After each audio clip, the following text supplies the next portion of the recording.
The 7-year-old boy was dying in the art supply closet. Caleb Mercer had maybe 5 minutes of breathable air left in his lungs. His asthma turned each breath into a desperate wheeze while smoke filled the hallways of Pine Ridge Elementary. Somewhere outside, beyond walls he could not see through and doors he could not reach, his mother screamed his name into a sky that had turned the color of rust. The wildfire crept closer.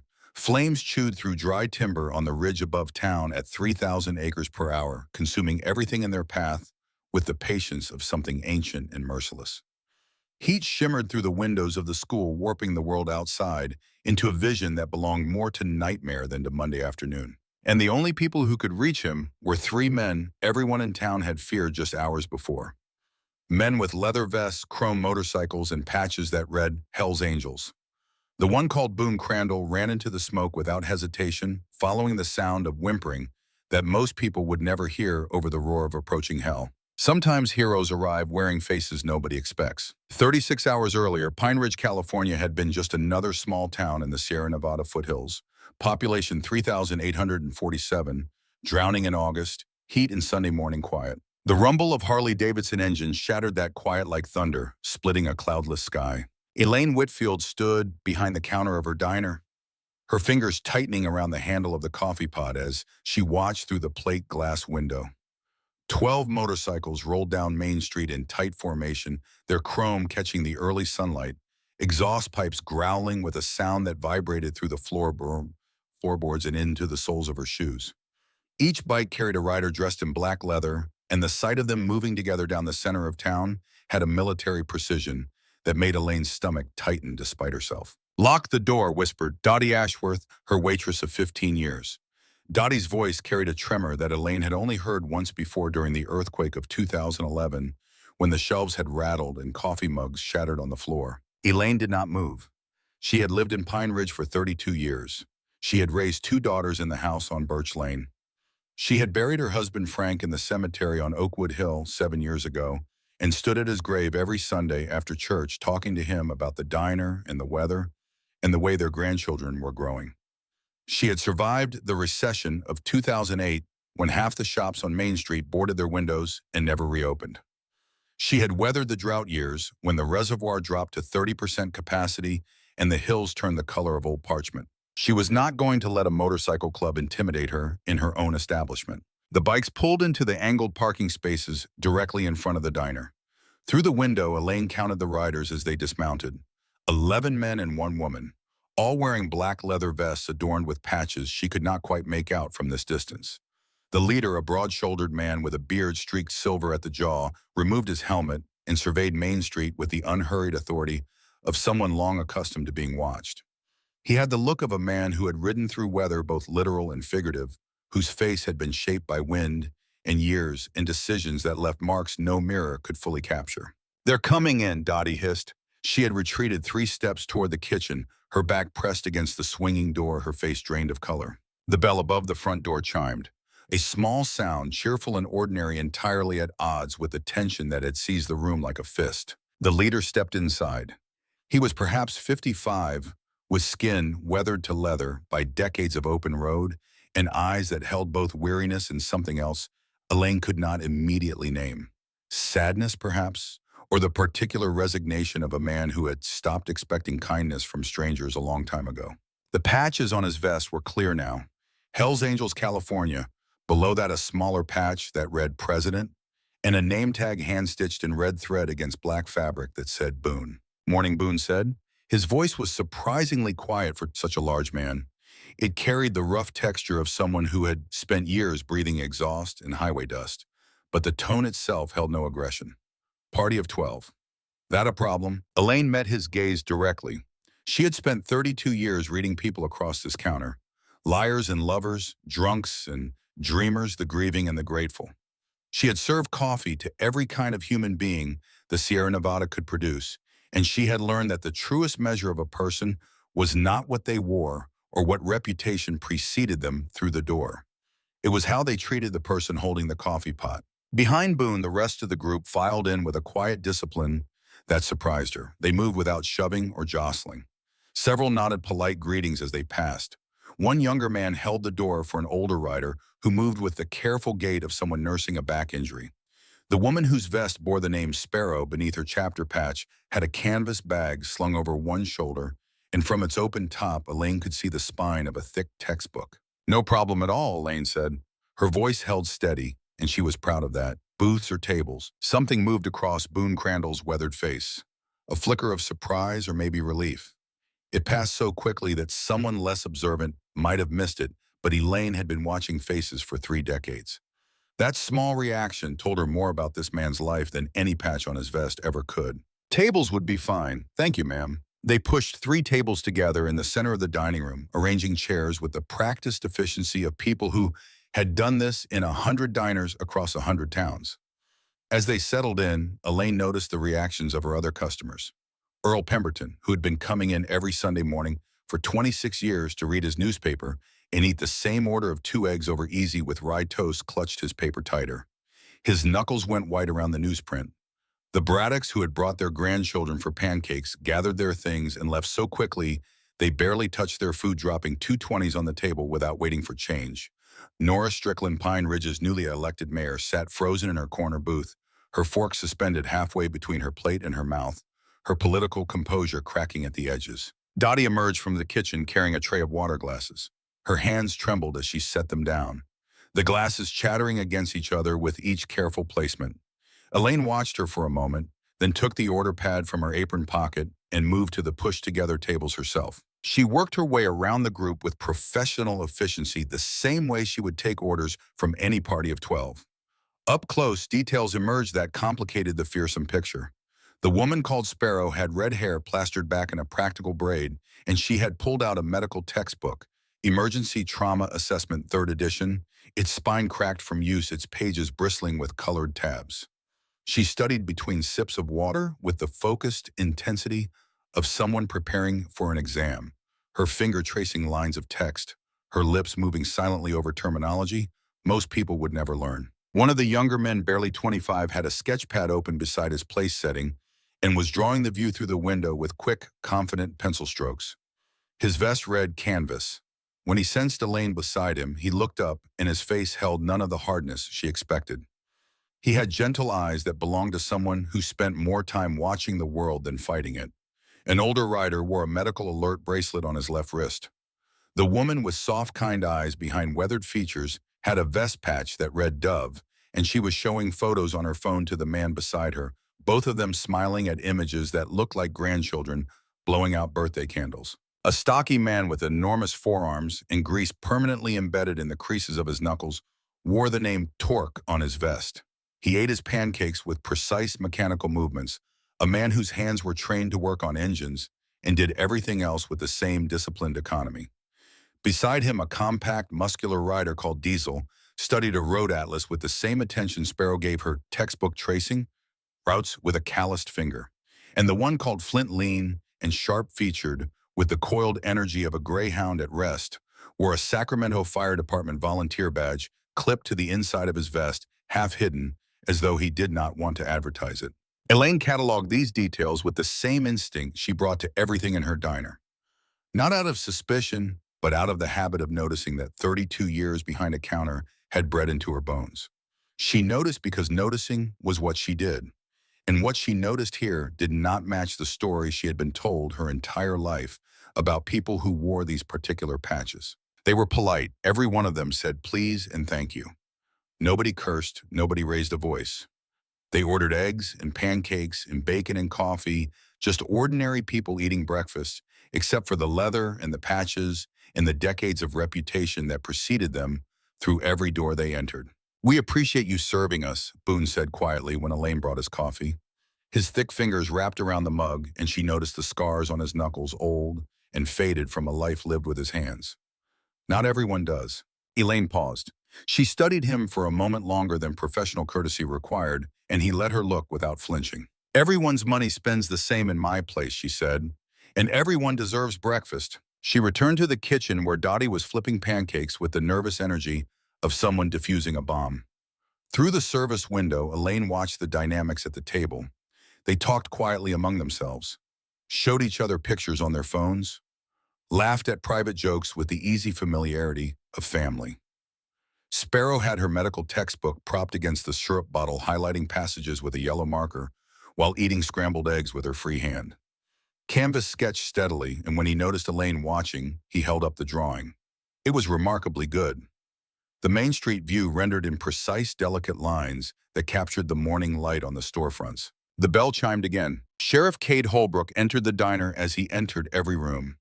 Shoulders squared, hand resting on his belt, near his weapon, and his jaw set in an expression that said he viewed the world primarily through the lens of threat assessment. He had been sheriff for 8 years, a former Marine who had done 2 tours overseas before coming home to Pine Ridge and running for office on a platform of community safety and firm authority. He was not a cruel man, but he was a cautious one trained by experience to assume the worst and work backward toward trust. His eyes locked onto the Hells Angels table immediately. Boon, he said, approaching. Not a greeting, just an acknowledgement, like naming a weather system moving toward your coast. Sheriff, Boon set down his coffee with deliberate calm. Just passing through having breakfast. No trouble. See that it stays that way. Holbrook's voice carried through the silent diner. Every conversation had stopped.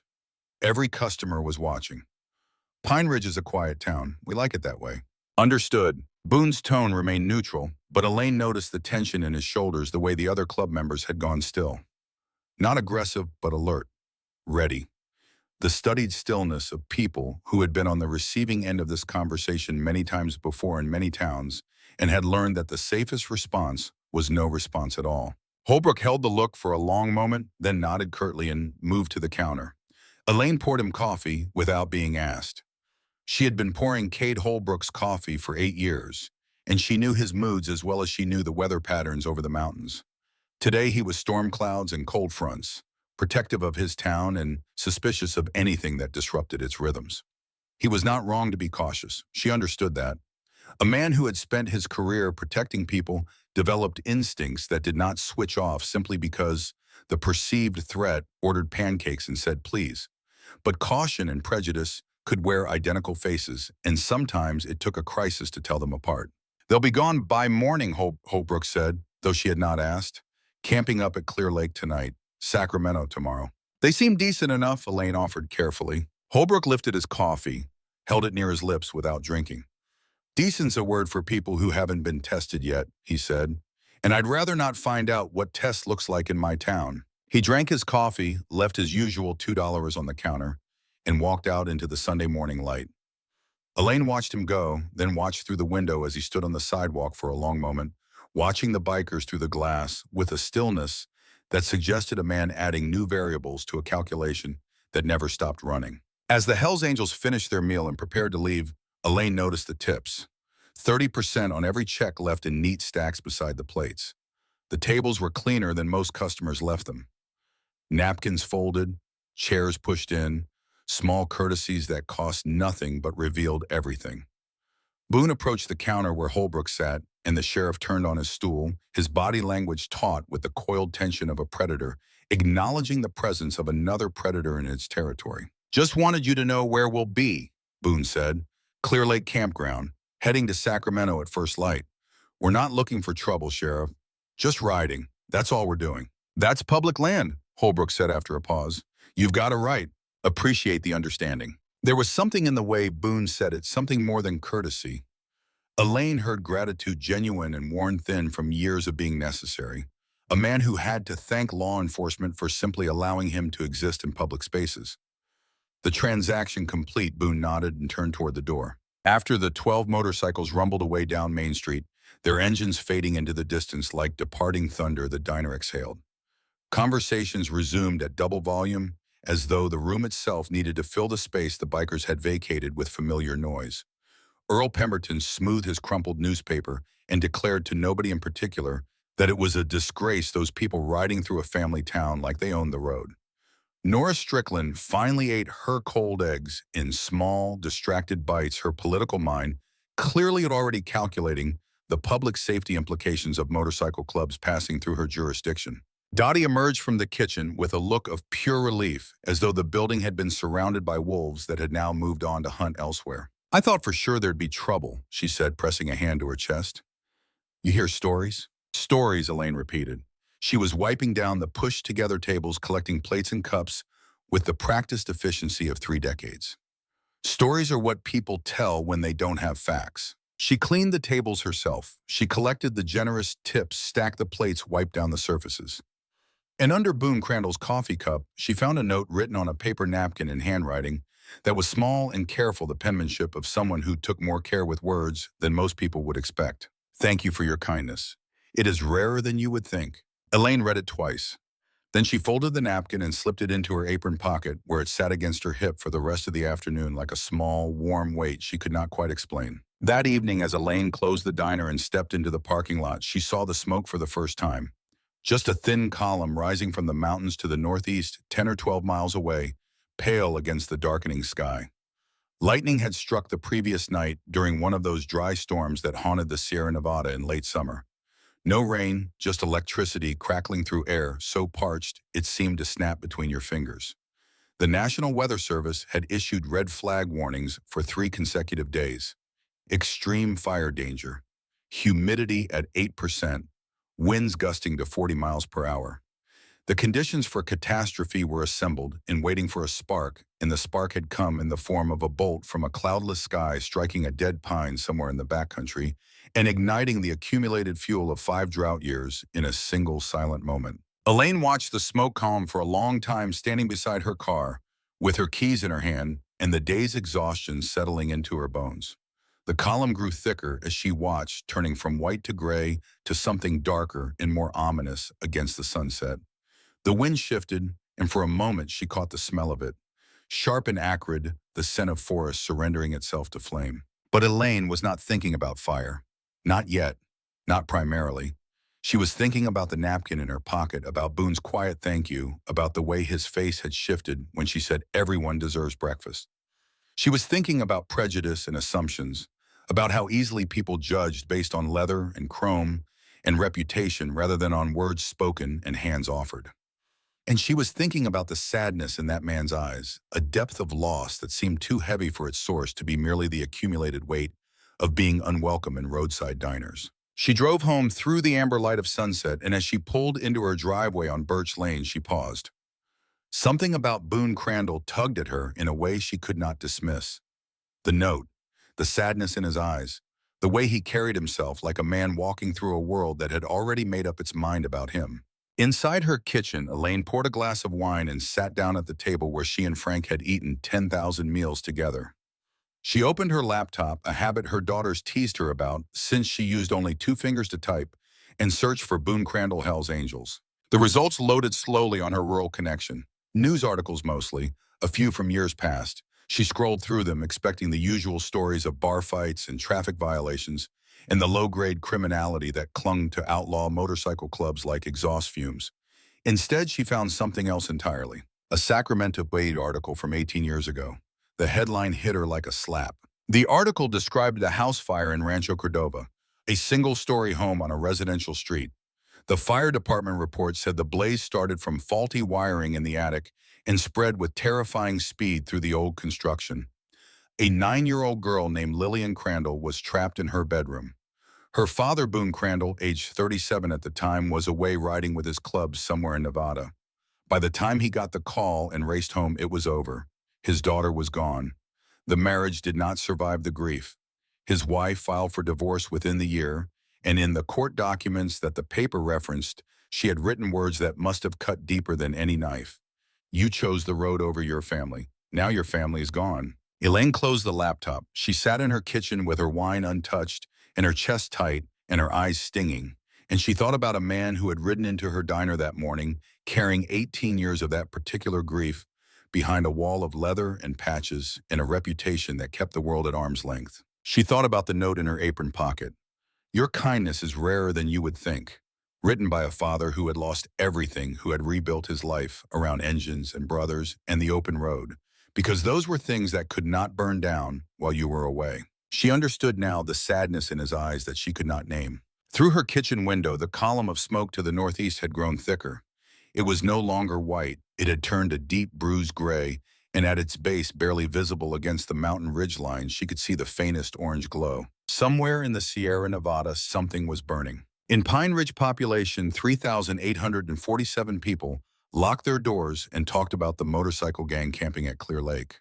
Nobody talked about the fire yet. Not that first evening. That would come tomorrow. Elaine woke at 4:30 Monday morning to the smell of smoke and the sound of her phone vibrating against the nightstand with the urgency of something that would not wait. The air in her bedroom was thick and hazy, a quality that had not been there when she went to sleep. When she pulled back the curtain, the sky beyond the mountains glowed a fierce, angry orange that bore no resemblance to sunrise. This was the color of destruction, vivid and absolute, as though someone had torn a hole in the horizon and hell itself was leaking through. Her phone displayed a reverse 911 alert. Wildfire advisory, cholera fire now 2,500 acres. Evacuation warning for Pine Ridge and surrounding areas. Monitor local news and be prepared to leave. She turned on the television in the living room. News helicopter footage showed the fire from above, and the scale of it stole the air from her lungs. It stretched across the mountain ridges like a living thing, an enormous breathing creature of flame and smoke that consumed everything in its path. Fire officials spoke in the grave, measured tones of people delivering terrible news in real time. They used words like fuel load and tinderbox, an unprecedented rate of spread. They said the drought had turned the entire Sierra Nevada into a bomb waiting for a match, and the match had arrived.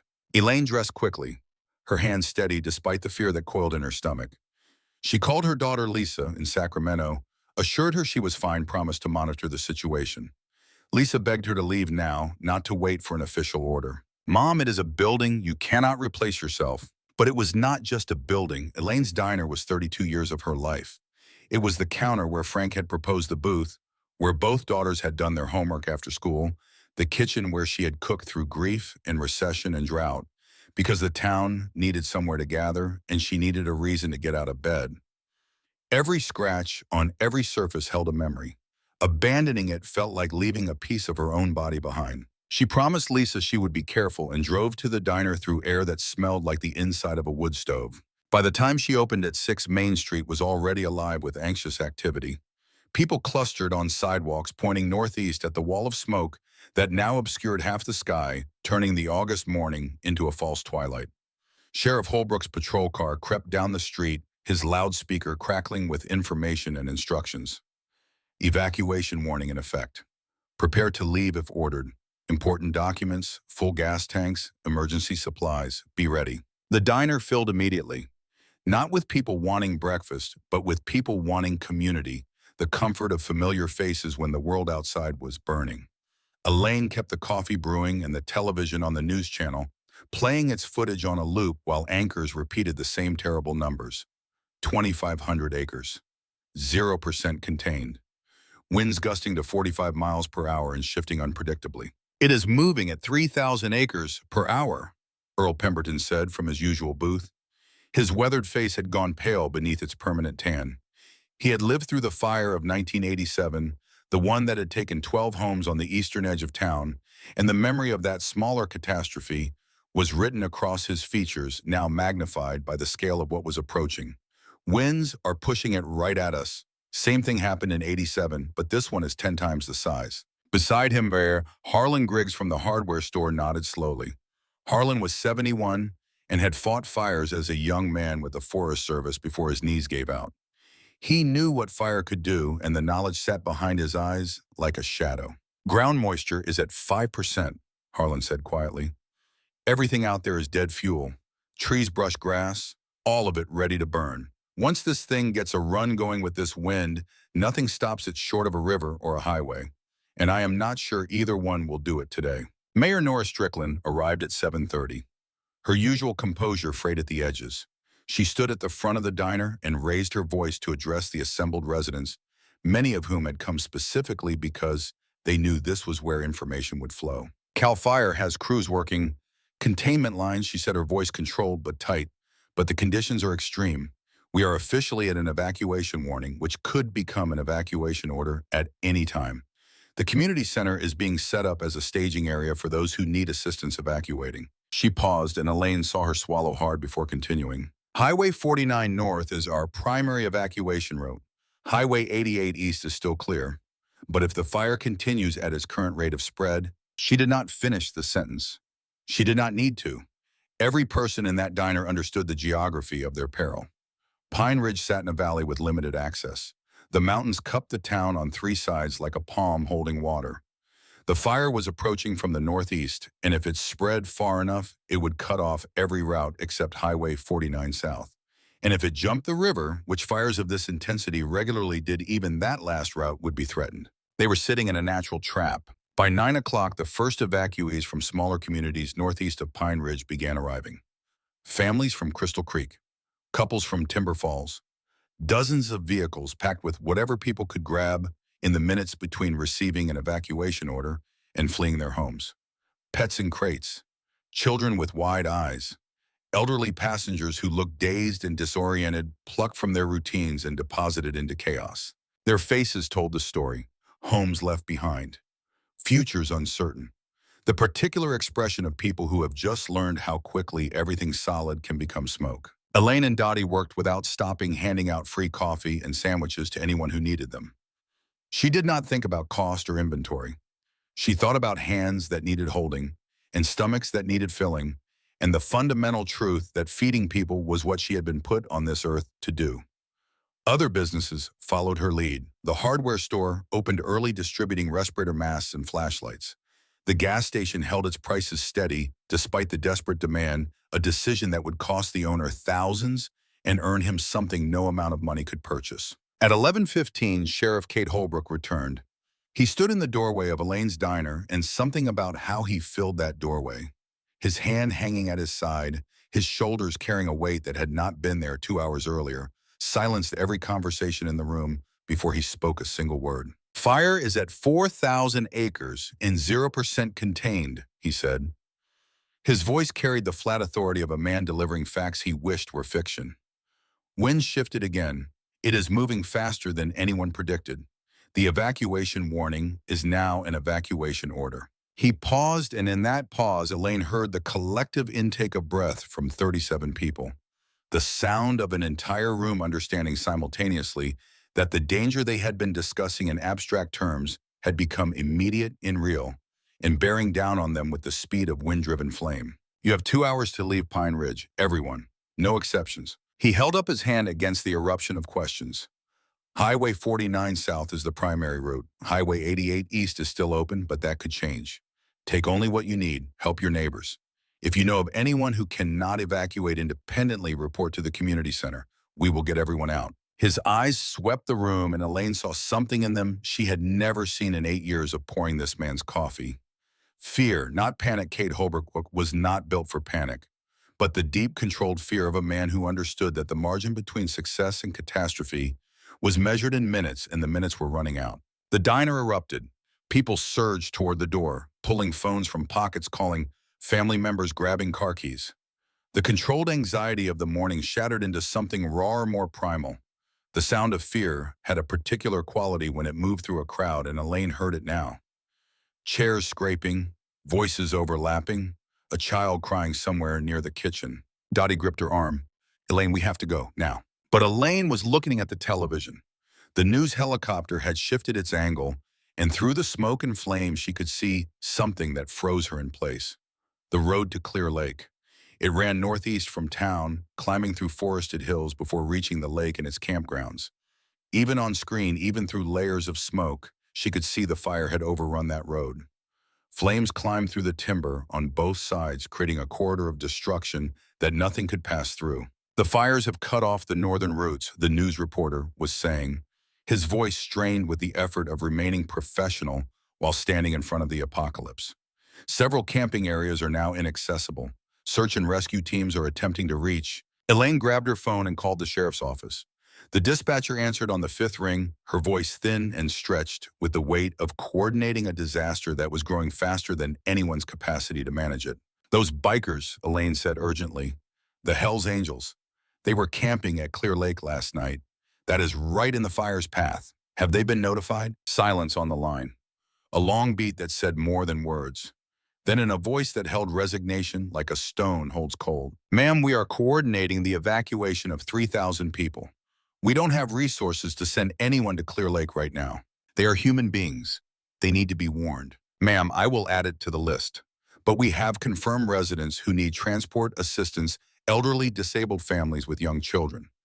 Our resources go to them first. And what about the bikers? Another pause. Longer this time.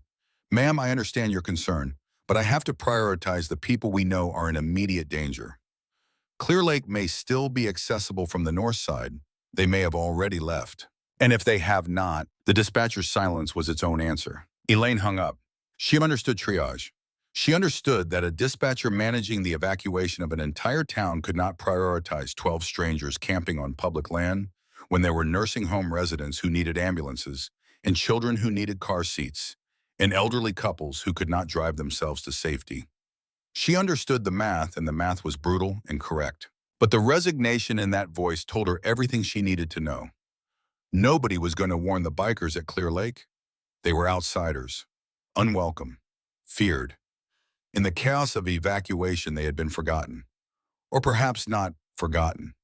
Perhaps something worse than forgotten, deprioritized, placed at the bottom of a list that would never be completed because the fire would arrive before anyone worked their way down to the names that did not belong to this town. She thought of Boon's quiet thank you, of Sparrow studying her trauma textbook between bites of scrambled eggs, of Canvas drawing Main Street with the gentle precision of a man who saw beauty everywhere he looked.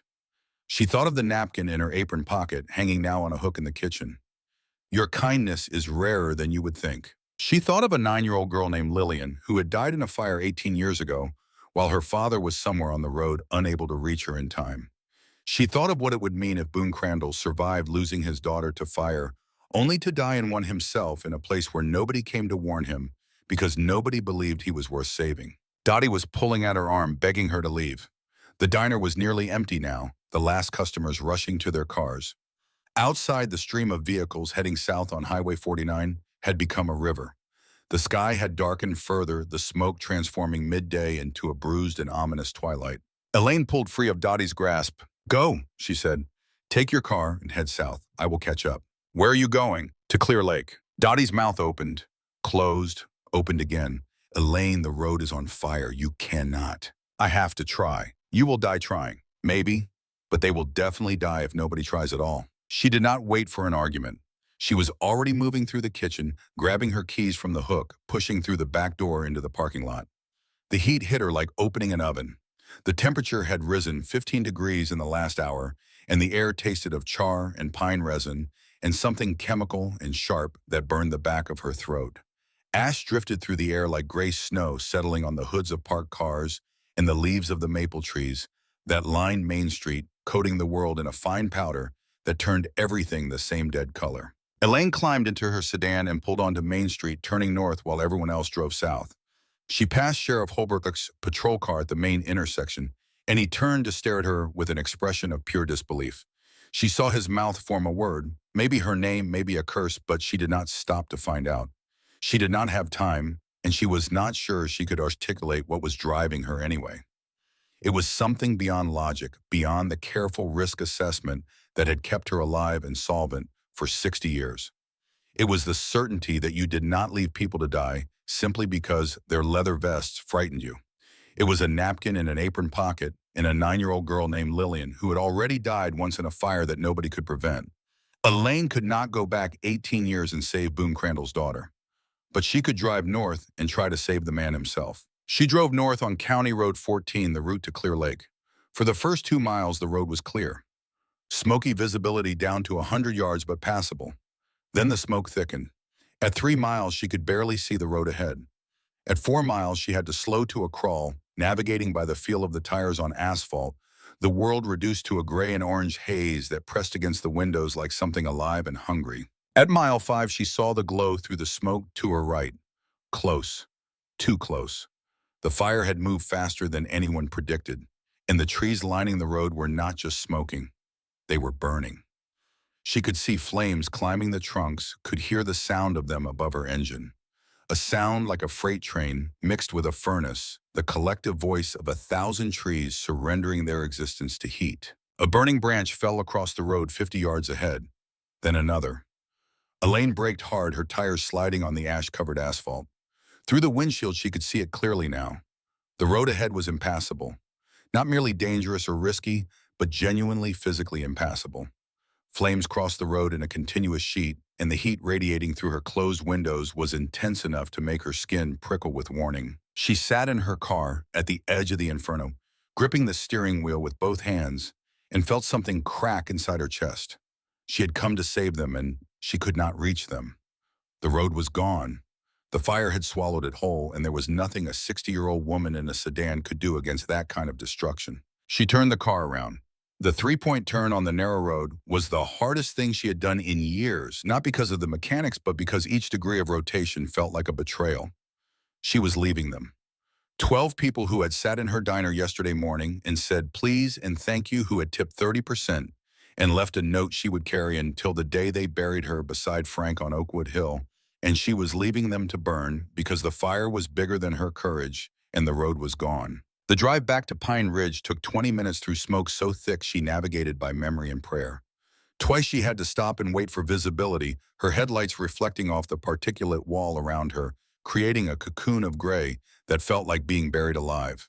She gripped the steering wheel and talked to Frank, as she always did when things got bad. "I tried," she said to the empty passenger seat. "I tried, and it was not enough." When she reached Main Street, the town was nearly empty. The last vehicles were loading up the final holdouts, persuaded by the fire's visible approach on the ridge above town. Ash fell steadily, coating everything in a funeral gray, and the roar of the fire had become a constant presence, a sound that filled every silence and underlined every word. Elaine could feel it through the soles of her shoes, a vibration in the earth itself, as though the ground was trembling before what was coming.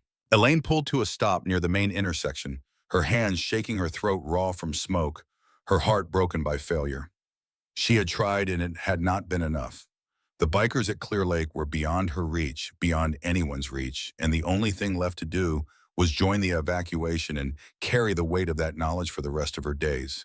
She sat in her car and pressed her forehead against the steering wheel and closed her eyes, and for a moment the world was nothing but smoke and grief and the roar of something hungry approaching from every direction. Then she heard it, a sound that cut through the roar of the fire, through the wail of distant sirens, through the mechanical rumble of evacuating vehicles, a sound she had heard just yesterday morning when it had made her grip tighten on a coffee pot and her waitress begged to lock the door. Motorcycle engines, multiple bikes, coming from the north, coming from the direction of the fire. Elaine got out of her car and stood in the middle of Main Street, staring north into the wall of smoke, her pulse hammering in her temples. Her breath caught somewhere between her lungs and her lips. They emerged like apparitions from the gray.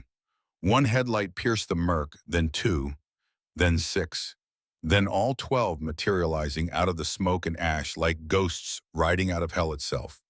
The motorcycles were coated in soot, their chrome buried beneath layers of gray and black. The riders' faces were streaked with sweat and grime, their leather vests dusted the color of storm clouds. But they were alive. All 12 of them riding in formation, their engines growling with defiance against the disaster that had tried to swallow them whole. Boon Crandall rode at the front, his gray-streaked beard visible even through the haze. Behind him, Sparrow and Flint flanked the formation. Canvas and Dove rode side by side. Torque and Diesel brought up the rear with the steady discipline of a rear guard protecting a convoy. And they were not alone. Behind the motorcycles, following close, came 3 civilian vehicles. A pickup truck with 2 adults and 4 children crammed into the cab and bed, the children's faces pressed against the rear window, tear-streaked and wide-eyed. Watching the smoke behind them, the way children watch the dark, certain that something is coming. A station wagon driven by an elderly woman gripping the wheel with both hands, her knuckles white, her face set in the grim determination of someone who had survived enough years to know that panic was a luxury she could not afford. A minivan packed beyond capacity with belongings and people and pets, and the desperate geometry of evacuation, a family's entire life reduced to what could fit between the seats and the ceiling. Families from Crystal Creek, the small community northeast of Clear Lake. People who had been cut off by the fire's advance, stranded on a back road, with flames closing in from 3 directions and no clear path to safety. They had been given up for lost by the overwhelmed emergency services that could not reach them. The bikers had found them. On their way out of Clear Lake, riding through smoke and flame to escape their own camp, navigating by instinct and the intimate knowledge of back roads that a lifetime of riding had burned into their collective memory, They had come upon 3 vehicles stopped in the road, engines running, families inside paralyzed by the fire surrounding them. And they had not ridden past. They had stopped. They had formed an escort.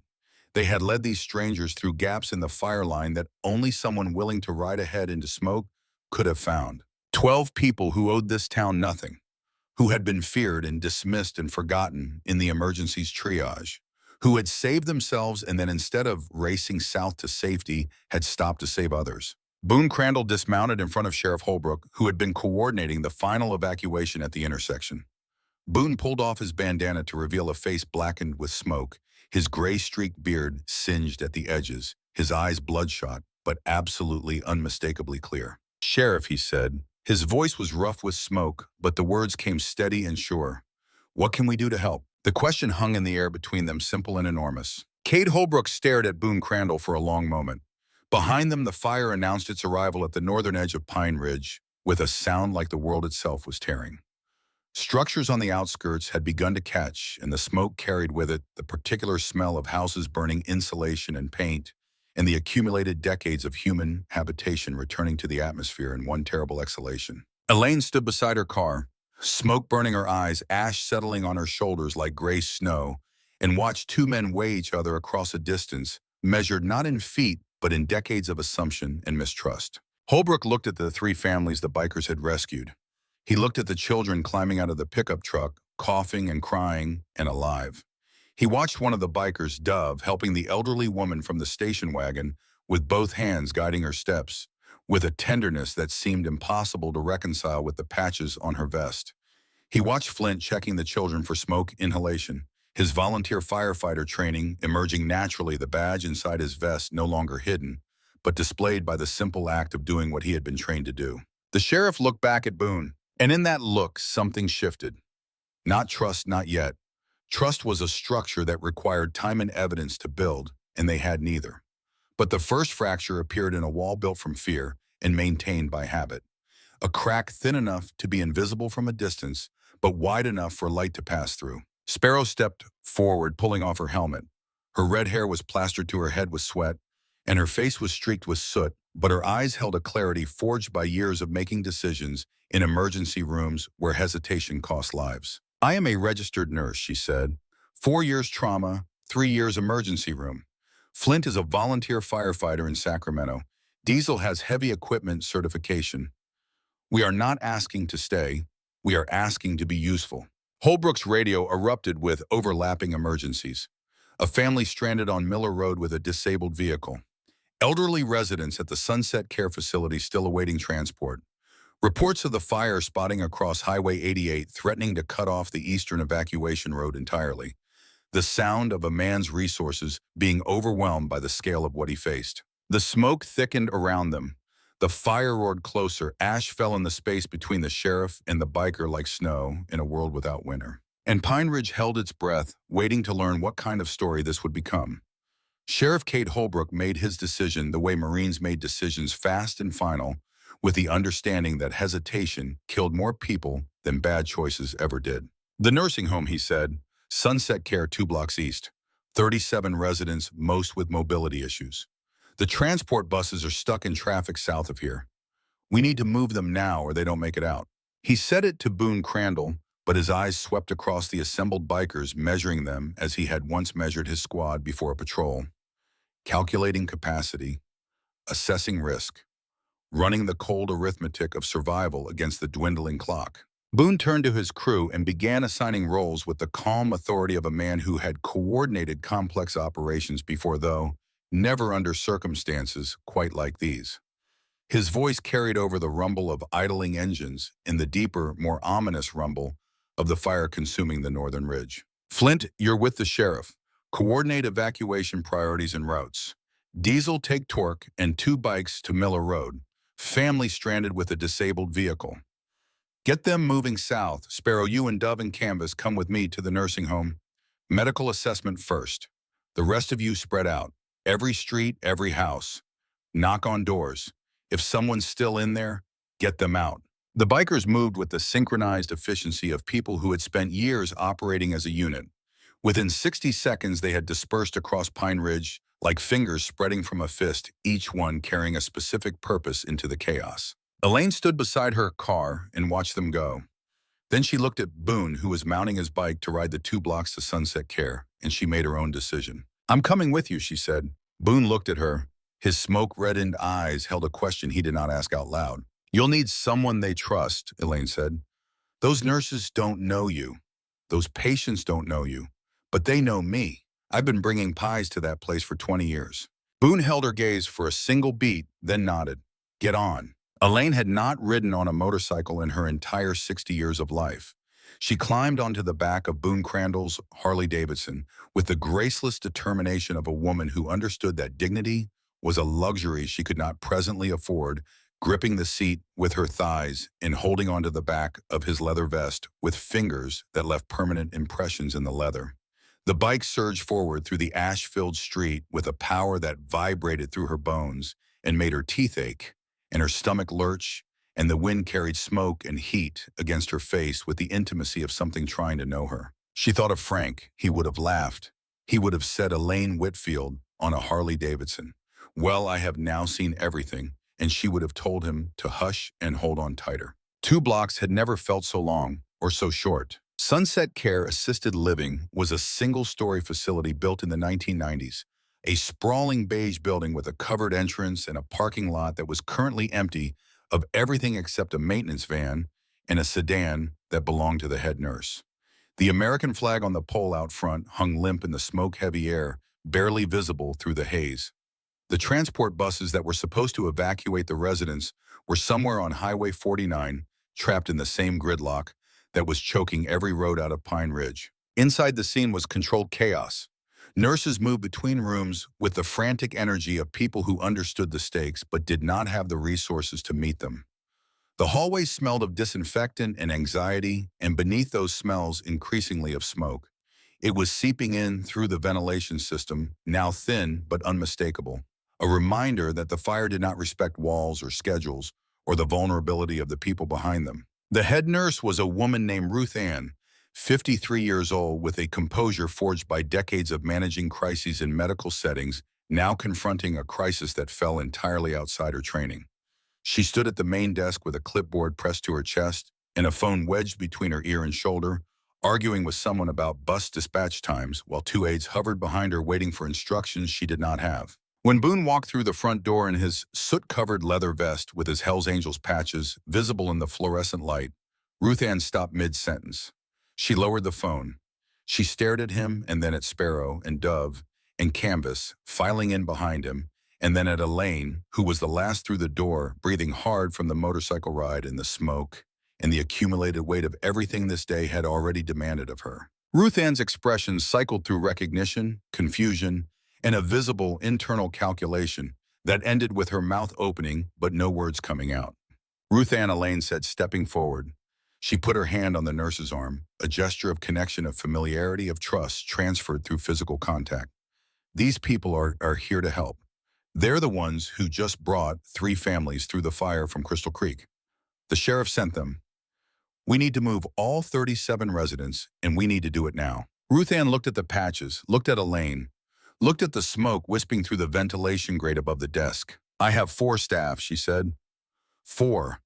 Mrs. Dunlap called in sick, and the evening shift hasn't arrived because they're evacuating their own families. "I have 37 residents, 12 of whom can't walk unassisted, 3 on oxygen, 1 recovering from a stroke, and 1 with advanced dementia who becomes violent when his routine is disrupted. I have no buses, no ambulances, and the fire department hasn't returned my calls in 40 minutes. Her voice cracked on the last word, and Elaine saw the woman beneath the professional composure. Terrified, overwhelmed, holding together by will alone. Sparrow stepped forward. She had pulled a notebook from inside her vest, and when she spoke, her voice carried the crisp, focused authority of someone who had spent 7 years in emergency rooms, where this tone was the difference between order and catastrophe. "I need names and medical conditions," she said. "Critical patients first, who cannot be moved without medical support." Ruth Ann stared at Sparrow's vest patches, then at her face. She looked at the notebook, at the pen poised and ready, at the eyes that held no hesitation and no pretense. And Ruth Ann made a decision that Elaine would later describe as the bravest thing she witnessed that day, braver even than running into a burning building. She chose to trust capability over appearance. She chose to see the nurse behind the leather instead of the leather in front of the nurse. She began rattling off names and conditions with the rapid-fire efficiency of a medical professional who had been holding this information in her head for hours waiting for someone competent enough to receive it. Mr. Hartwell, room 12. Oxygen dependency. OPD. Cannot walk more than 10 steps without assistance. Mrs. Thurston, room 8. Recent stroke, left side paralysis, limited mobility. Mr. Waverly, room 15. Advanced dementia, becomes aggressive and combative when confused or removed from familiar surroundings. Mrs. Langford, room 22. 91 years old, legally blind, ambulatory, but requires a guide. Mr. Ostrowski, room 9. Bilateral knee replacement. 3 months ago, uses a walker, very slow. Sparrow wrote each name with rapid precision, organizing the evacuation into tiers. She assigned each critical patient to a Hells Angels member, with specific instructions that demonstrated a depth of medical knowledge no one in that hallway expected from a woman in a leather vest. Canvas, she said to the young artist, you have Mr. Waverly. Dementia patients respond to calm, consistent voices. Do not correct him if he says something confused. Do not argue. Agree with everything. If he thinks you are his son, you are his son. If he thinks it is 1975, it is 1975. Keep your voice low and even. Do not rush him. Canvas nodded. He had put away his sketch pad and his face held a quiet seriousness that made him look older than his 25 years. Dove Sparrow continued. Mrs. Thurston in room 8. Stroke recovery, left side weakness. Support her on the left. She may not be able to grip with her left hand, so do not rely on her holding on to you. You hold on to her. Dove moved toward room 8 without a word. Her kind eyes had hardened into focus, and the tenderness that Elaine had noticed in the diner was still there, but channeled now, directed, purposeful. Boon took Mr. Hartwell, the oxygen-dependent patient. He disconnected the large stationary oxygen unit and connected the portable tank with hands that were surprisingly deft for their size, checking the flow rate and ensuring the nasal cannula was secure before lifting the elderly man from his chair with the careful strength of someone who understood that fragility and dignity were inseparable. Elaine worked the hallway alongside Ruth Ann and the remaining staff, moving from room to room, explaining to frightened residents what was happening and why they needed to leave. Some of them knew her. Mrs. Langford, the blind woman, recognized her voice immediately. Elaine Whitfield, she said, reaching out with both hands. Is that you? What's happening? I smell smoke. We're going on a little trip, Mrs. Langford. Just for a few days. Let me help you pack your bag. The woman gripped Elaine's arm with fingers that were thin but fierce. I don't want to leave my room. I know. But your room will be here when you get back. Right now, I need you to trust me. Mrs. Langford held on tighter, and Elaine guided her into the hallway with the patience of someone who understood that for a 91-year-old blind woman, being removed from the only space she could navigate by memory was its own kind of catastrophe, smaller than fire but no less real. In room 15, Canvas was working a small miracle. Mr. Waverly, 84 years old, had been standing in the corner of his room in his bathrobe, his face contorted with confusion, and the beginning stages of agitation that Ruth Ann had warned could escalate to violence. He was a large man even at 84, broad through the shoulders with thick forearms that spoke of decades of physical labor. In his lucid moments, he was gentle and polite. In his confused moments, he was dangerous. Canvas stood in the doorway, making no move to enter the room. He spoke in a voice so low and calm it barely carried into the hallway. Morning, Dad, Canvas said. Time for breakfast. Mom's got the car running. Mr. Waverly blinked. The confusion on his face shifted, reorganized, settled into something that looked like recognition, even though it was not. His hands unclenched. His shoulders dropped. Breakfast, he repeated. Yeah, pancakes today. Your favorite. Come on, I'll walk you out. Mr. Waverly crossed the room and took Canvas's arm with the trusting ease of a man who believed he was walking to breakfast with his son, and Canvas guided him down the hallway with a gentleness that made Ruth Ann stop and stare, and then turn away quickly, pressing the back of her hand against her mouth. Outside, the remaining bikers had begun arriving with vehicles commandeered from the evacuation staging area. Pickup trucks, SUVs, anything large enough to transport multiple passengers. They loaded residents with meticulous care, securing wheelchairs, ensuring oxygen tanks were stable, helping ambulatory patients into seats with the kind of physical support that required both strength and sensitivity. Elaine stood at the facility's front entrance, directing traffic like an air traffic controller, on a runway, coordinating which vehicle took which patient, ensuring that medical needs were matched with available equipment, keeping a running count in her head that she checked against Ruth Ann's clipboard every few minutes. 37 residents, 4 staff members, 12 bikers, 1 diner owner who had not planned to spend her Monday afternoon managing the evacuation of a nursing home, but was doing it anyway because someone had to, and she was there. The last resident was Opal Kingsley, room 27. Opal was 92 years old. She sat in a wheelchair by her window watching the smoke darken the sky with an expression of resigned familiarity that did not match the terror on every other face in the building. She was thin and straight-backed, with white hair pinned in a precise bun and hands folded in her lap with a stillness that said she had learned long ago that panic accomplished nothing. When Elaine entered her room, Opal looked up with clear blue eyes that held more history than most libraries. "Fire," she said, not a question. "Yes, ma'am. We need to go." Opal nodded once, crisp and decisive. "During the war, I served as a nurse at a field hospital 30 miles behind the front lines. We evacuated that hospital twice. Once under artillery fire." She paused, studying Elaine with the shrewd assessment of someone who had spent 92 years evaluating people and had gotten very good at it. "I survived worse than fire in my life, young lady. Help me with my coat and let's go." Elaine helped her into a heavy wool cardigan that seemed absurd in August heat, but which Opal insisted upon with the authority of a woman who was not accustomed to being contradicted. As they moved through the hallway, Opal's wheelchair pushed by one of the aides, the old woman reached up and gripped Elaine's hand. "Those men in the leather," Opal said. She had been watching through her window as the bikers loaded patients into vehicles. "They're good men, I can tell. I spent 4 years sorting the good from the bad in conditions that stripped away every disguise. You learn to see the truth when the pretending stops. Those men are the real thing." Elaine squeezed her hand and said nothing because nothing needed to be said. By 12:15, all 37 residents of Sunset Care had been loaded into vehicles and dispatched south toward the evacuation route. Ruth Ann stood in the empty parking lot, her clipboard clutched to her chest, tears streaming down her face in 2 clean lines through the ash on her cheeks. "Thank you," she said to Sparrow, who was the last biker still on site. "I don't know what we would have done." Sparrow put a hand on her shoulder. "You would have figured it out. People always do when it matters." The air had thickened in the time it took to empty the nursing home. The smoke was no longer a haze, but a presence, a physical thing that pressed against the skin and filled the lungs with each breath.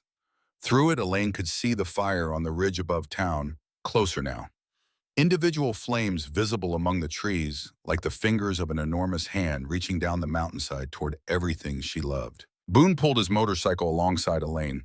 His face was dark with exertion and soot, and the lines around his eyes had deepened in the last hour, carved by smoke and urgency. "We need to move to the staging area," he said. "Help with the main evacuation." Elaine nodded. She was about to speak when she heard it, a sound that cut through the smoke and the fire's roar and the mechanical noise of evacuation with the precision of a blade. A woman screaming, not a scream of pain or surprise, a scream of absolute primal terror. The sound a mother makes when she cannot find her child and the world is burning. The scream came from the direction of Pinneridge Elementary 2 blocks north. Boone's head snapped toward the sound. Flint and Canvas, who had returned from their assignments, were already swinging their bikes around. Elaine did not think. She ran. She ran toward the sound with her 60-year-old legs carrying her faster than they had moved in decades, her lungs burning with smoke and exertion, her heart hammering against her ribs with the force of a fist pounding on a locked door. They found Jolene Mercer in the school parking lot. She was a small woman, early 30s, with brown hair pulled back in a ponytail that had come loose on one side, and she was standing beside a minivan with both doors open, screaming a name into the smoke with everything her body could produce. Her younger daughter, maybe 3 years old, was strapped in her car seat in the back, wailing in response to her mother's terror, feeding on it the way children feed on every emotion the adults around them broadcast. The name she screamed was Caleb. Jolene saw them coming and surged forward, grabbing at Elaine's arm, at Boone's vest. It hit anyone solid enough to anchor her to the moment. "My son," she gasped. "Caleb. He's 7. He has asthma. I came back for his inhaler." She held up the small device, gripping it so tightly her knuckles were bloodless. "He needs this. He can't breathe without it. But when I came out of the house, he was gone from the car. He gets scared. He runs and hides when he's scared. The school. He goes to school here. He must have run inside, but the doors are locked, and I can't find him. and I can't get in, and I can't hear him, and please, please, you have to help me find him." The words poured out in a single breathless torrent, and Elaine absorbed them with the practiced calm of a woman who had spent 32 years behind a counter listening to people in every state of human emotion. She took Jolene's hands, held them firmly, made eye contact, and did not look away. "We will find him," she said. "Tell me exactly how long he has been missing." Jolene's face crumpled, then reconstructed itself through sheer force of maternal will. 10 minutes, maybe 15. I've been calling and calling, but he doesn't answer. When he's scared, he goes quiet. He hides and goes quiet. The school loomed before them, a single-story building, brick and glass, that housed 200 students during the academic year, but now stood dark and empty, evacuated hours ago, and locked against entry. Through the smoke, they could see the fire on the ridge above, close enough now to make out individual flames, close enough to feel the radiant heat pressing against exposed skin like standing in front of an open furnace, close enough that the sound of it, that freight train roar, drowned out everything except shouted words and screaming mothers. Elaine turned to Boon, and what happened next would stay with her for the rest of her life. She watched his face change, not a shift in response to bad news or sudden shock. Something deeper, something older. The color drained from beneath the soot and sunburn, and his eyes went somewhere far away for a single terrible second. Somewhere 18 years in the past. Somewhere a 9-year-old girl named Lillian was trapped in a burning house, while her father was too far away to reach her in time. Elaine stepped close. Close enough that only he could hear her over the fire's roar. Close enough to see the pulse hammering in his throat and his hands trembling at his sides. "She was 9, Elaine said. Her voice was quiet and steady and held no judgment, only understanding. "He is 7. Go get him." Boone's eyes came back from wherever they had gone.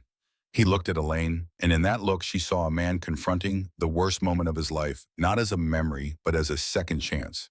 Not as repetition, but as redemption. The fire had taken his daughter because he was not there. Now the fire was threatening someone else's child, and he was standing right here, and the door was right there, and this time he was not too far away. "How do you know about that?" he said. Not angry, just raw. A question stripped of every defense. "It does not matter how I know," Elaine said. "What matters is what you do in the next 10 minutes. Boone Crandall turned toward the school. Whatever had been trembling in him went still. His shoulders squared, his jaw set. He was not the same man he had been 3 seconds ago. He was the man he had spent 18 years wishing he could have been on the night his daughter died. "Torque," he called. The stocky mechanic was already at the school's front door examining the lock. "Get us in." 30 seconds, Torque said, producing tools from inside his vest, with the fluid ease of a man who had been opening things his entire life. "Flint, you're with me," Boone said. "Canvas fall in. We go room by room, fast and systematic. Check every closet, every cabinet, every space a scared kid would hide." He looked at Sparrow. "Medical assessment the second we bring him out." Sparrow was already setting up. She had procured an oxygen kit from the nursing home supplies, and her hands moved with the automatic precision of muscle memory as she prepared for a pediatric smoke inhalation case. "You have 10 minutes maximum before smoke concentration becomes lethal at ground level," she said. "For a child with asthma, possibly less. Do not waste time." Torque had the door open in 20 seconds. The lock surrendered with a metallic snap, and smoke poured out of the gap like breath from a living thing. Not thick, not yet, but present and growing and carrying with it the acrid smell of a building absorbing the fire's approach through every vent and crack and seam. Boone pulled his bandana over his nose and mouth. Flint and Canvas did the same. Then they disappeared into the building, swallowed by the gray interior, their bootsteps echoing off linoleum floors and cinder block walls before fading into silence. Elaine stayed with Jolene and Sparrow in the parking lot. She held Jolene's hand and spoke to her in the same voice she used when frightened customers came into the diner during storms, steady and warm, and certain even when certainty was a performance rather than a fact. She told Jolene that the men who had just gone inside had ridden through a wildfire to get here. She told her they had evacuated 37 elderly patients from a nursing home in under an hour.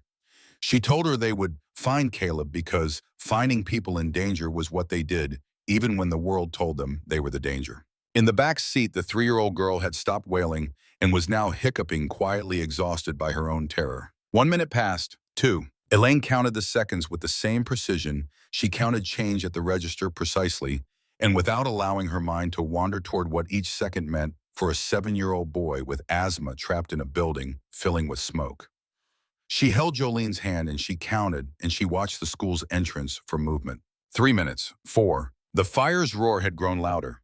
Through the smoke, Elaine could see embers drifting through the air like malevolent fireflies carried on thermals from the burning ridge. Some of them landed on the school's flat roof and glowed there briefly before dying. But it would not be long before they found something to catch, something to feed, and then the school itself would become part of the fire's meal. 5 minutes. 6. Sparrow checked her watch. Her face was a mask of professional composure, but Elaine saw the tension in her jaw, her fingers drumming against the oxygen tank with increasing speed. Sheriff Holbrook arrived. He got out of his patrol car and took in the situation with a single sweep, and his face went through something that Elaine would remember long after the fire was out and the town was rebuilt. She watched a hard man confront the limits of his hardness. She watched him understand that every resource was deployed, every person committed, and there was nothing he could add to what was already happening, except his presence and his hope. 7 minutes. Jolene had stopped screaming. She stood rigid, her eyes fixed on the school entrance, her body vibrating with a tension so extreme that Elaine could feel it transmitted through their clasped hands. She was a mother waiting to learn if she was still a mother, and there was no preparation for that. No training, no experience that could make those seconds pass at any speed other than geological. 8 minutes. Movement at the door, a shape in the smoke. Boon Crandall emerged from the building carrying Caleb Mercer against his chest.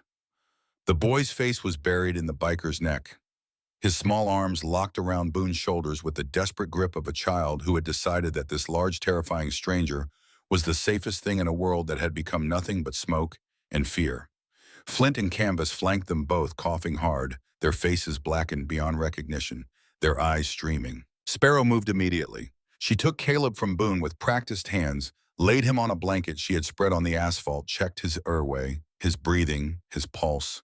She administered oxygen from the portable tank, fitting the small mask over his face with the gentle firmness of someone who had done this 1,000 times but never stopped caring about doing it right. Jolene collapsed to her knees beside her, son sobbing with the full-body convulsions of relief so intense it was physically indistinguishable from grief. She reached for Caleb, touched his hair, his face, his hands, confirming with every sense she possessed that he was real and alive and breathing. He was in the art supply closet, Boone rasped. He had bent double hands on his knees, coughing smoke from lungs that had absorbed too much. Elaine brought him water from Jolene's minivan, and he drank in long, desperate gulps. Smart kid, he managed between coughs. Knew to stay low, curled up under the sink where the air was still clean. Another few minutes and it wouldn't have been. Another few minutes. The words hung in the air between them, like the smoke itself carrying the weight of what had almost happened.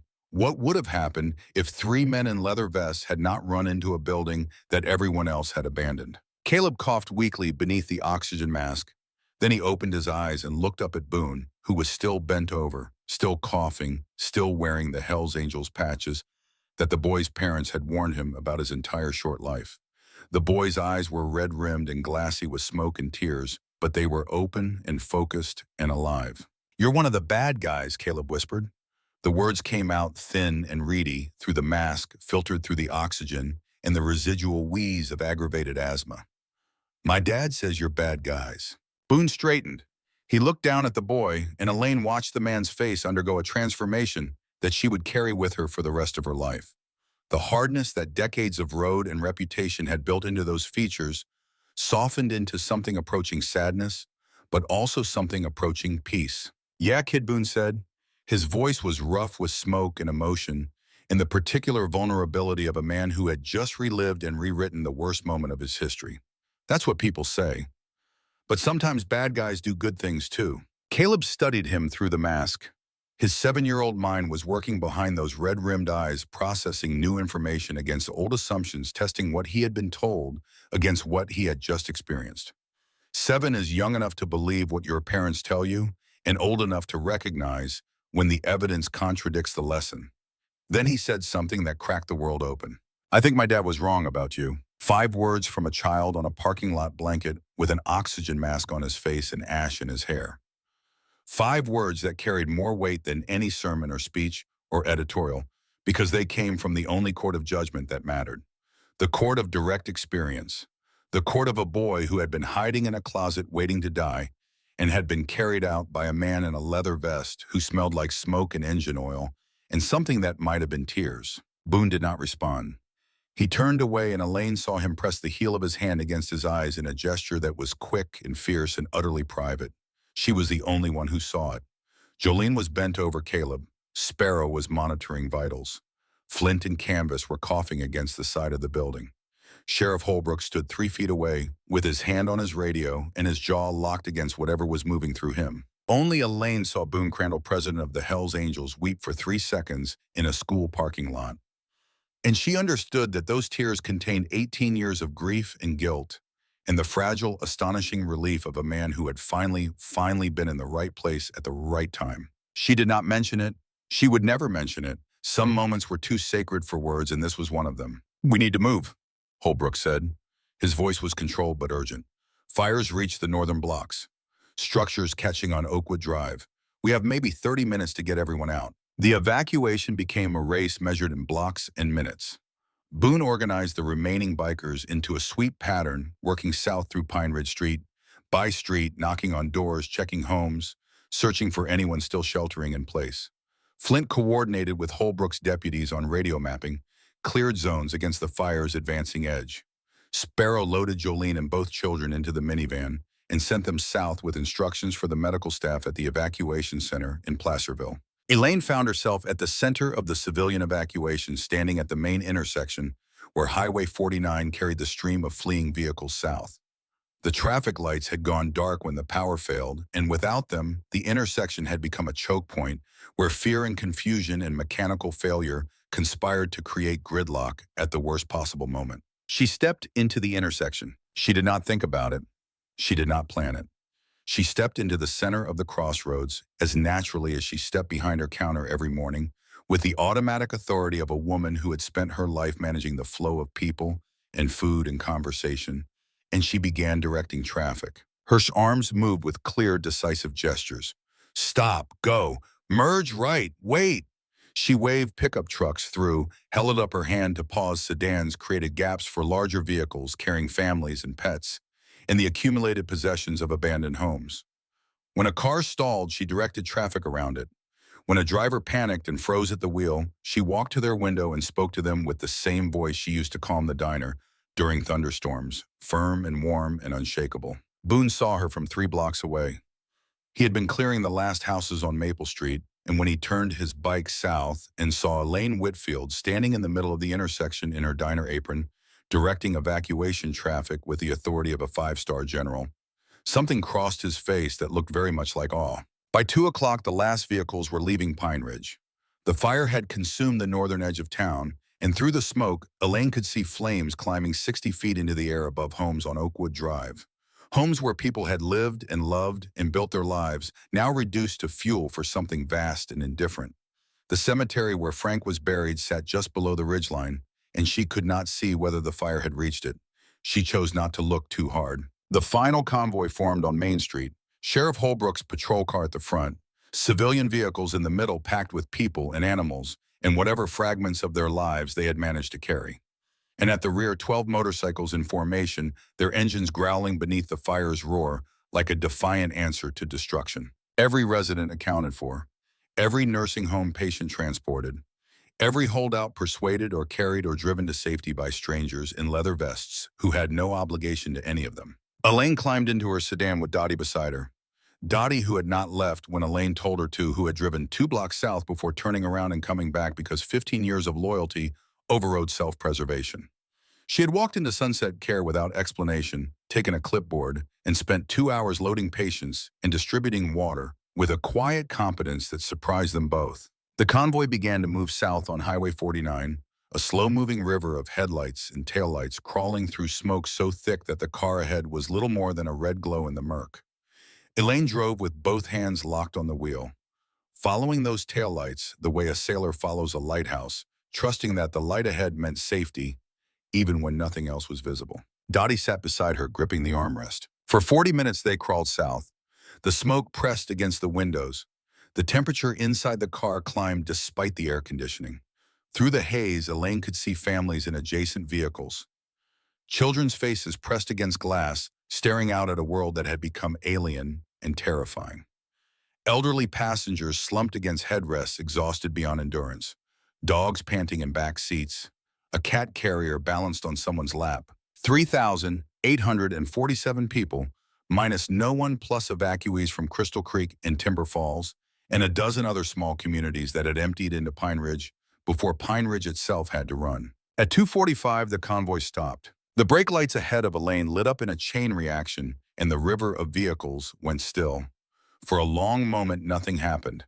Then Holbrook's voice came over the radio that someone had tuned to the emergency frequency. "We have a situation. Fire has jumped the highway 2 miles ahead. Road is blocked. Hold your positions while we assess alternate routes." Elaine's hands tightened on the steering wheel until her knuckles turned white. She looked in her rearview mirror and saw the orange glow behind them, the fire-consuming Pine Ridge growing larger and closer even as they sat motionless on a 2-lane highway with nowhere to go. In the car beside her, a woman was holding a baby against her shoulder, patting its back in the automatic rhythm of motherhood, her face blank with a numbness that arrives when fear exceeds the brain's capacity to process it.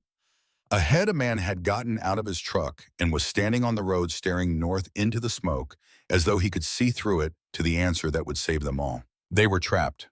3,000 people on a road that led into fire ahead and fire behind, with dense forest on both sides, in the afternoon wind pushing everything toward them with the relentless patience of something that had all the time in the world, because time was the one thing fire never ran out of. Dottie reached across and gripped Elaine's arm.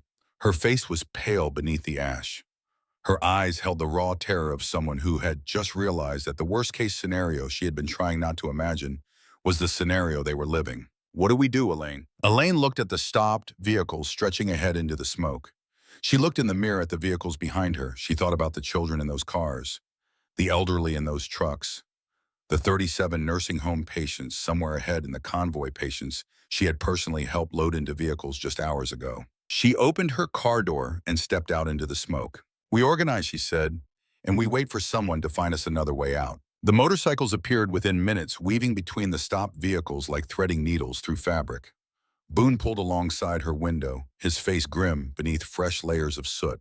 "We're going ahead to scout alternate routes," he said. "Flint knows these mountains from firefighting. If there's a way through, we'll find it." Elaine looked at him. At the man who had already ridden through fire once today, who had pulled a dying child from a smoke-filled building, who had evacuated 37 elderly patients, and who was now proposing to ride deeper into a burning mountain range to find a road that might not exist. "Be careful," she said. Boon almost smiled. Almost. The ghost of it crossed his face and vanished. He accelerated forward with 5 other bikers. Flint, Sparrow, Torque, Diesel, and Canvas. The remaining 6 stayed with the convoy, moving up and down the line, distributing water bottles, checking on families, offering their bodies as shields between the convoy and the encroaching fire. Elaine did not wait for Boon to find a route. She walked the convoy. Car by car, window by window, she moved through the smoke with her diner apron still tied around her waist, checking on people as though they were customers during a long Sunday brunch. She organized water distribution using bottles scavenged from a delivery truck 3 vehicles back. She moved elderly passengers from cars without air conditioning into vehicles that had it. She sent 3 teenagers to walk the line carrying blankets for those who needed them and information for those who craved it. She transformed a panicked convoy into a community. The same skills she had used for 32 years behind her counter applied on a larger scale under circumstances that would have broken most people into pieces. 20 minutes passed. 30. The smoke grew thicker and the orange glow to the east intensified. Dove the biker with kind eyes appeared beside a woman who had stumbled out of her car, gasping, overwhelmed by smoke and panic. Dove caught her, eased her to the ground, checked her breathing, gave her water, and a respirator mask produced from somewhere inside that seemingly bottomless vest. Elaine watched. She had served this woman breakfast 24 hours ago. She had been frightened of her patches and her leather and the name on her vest.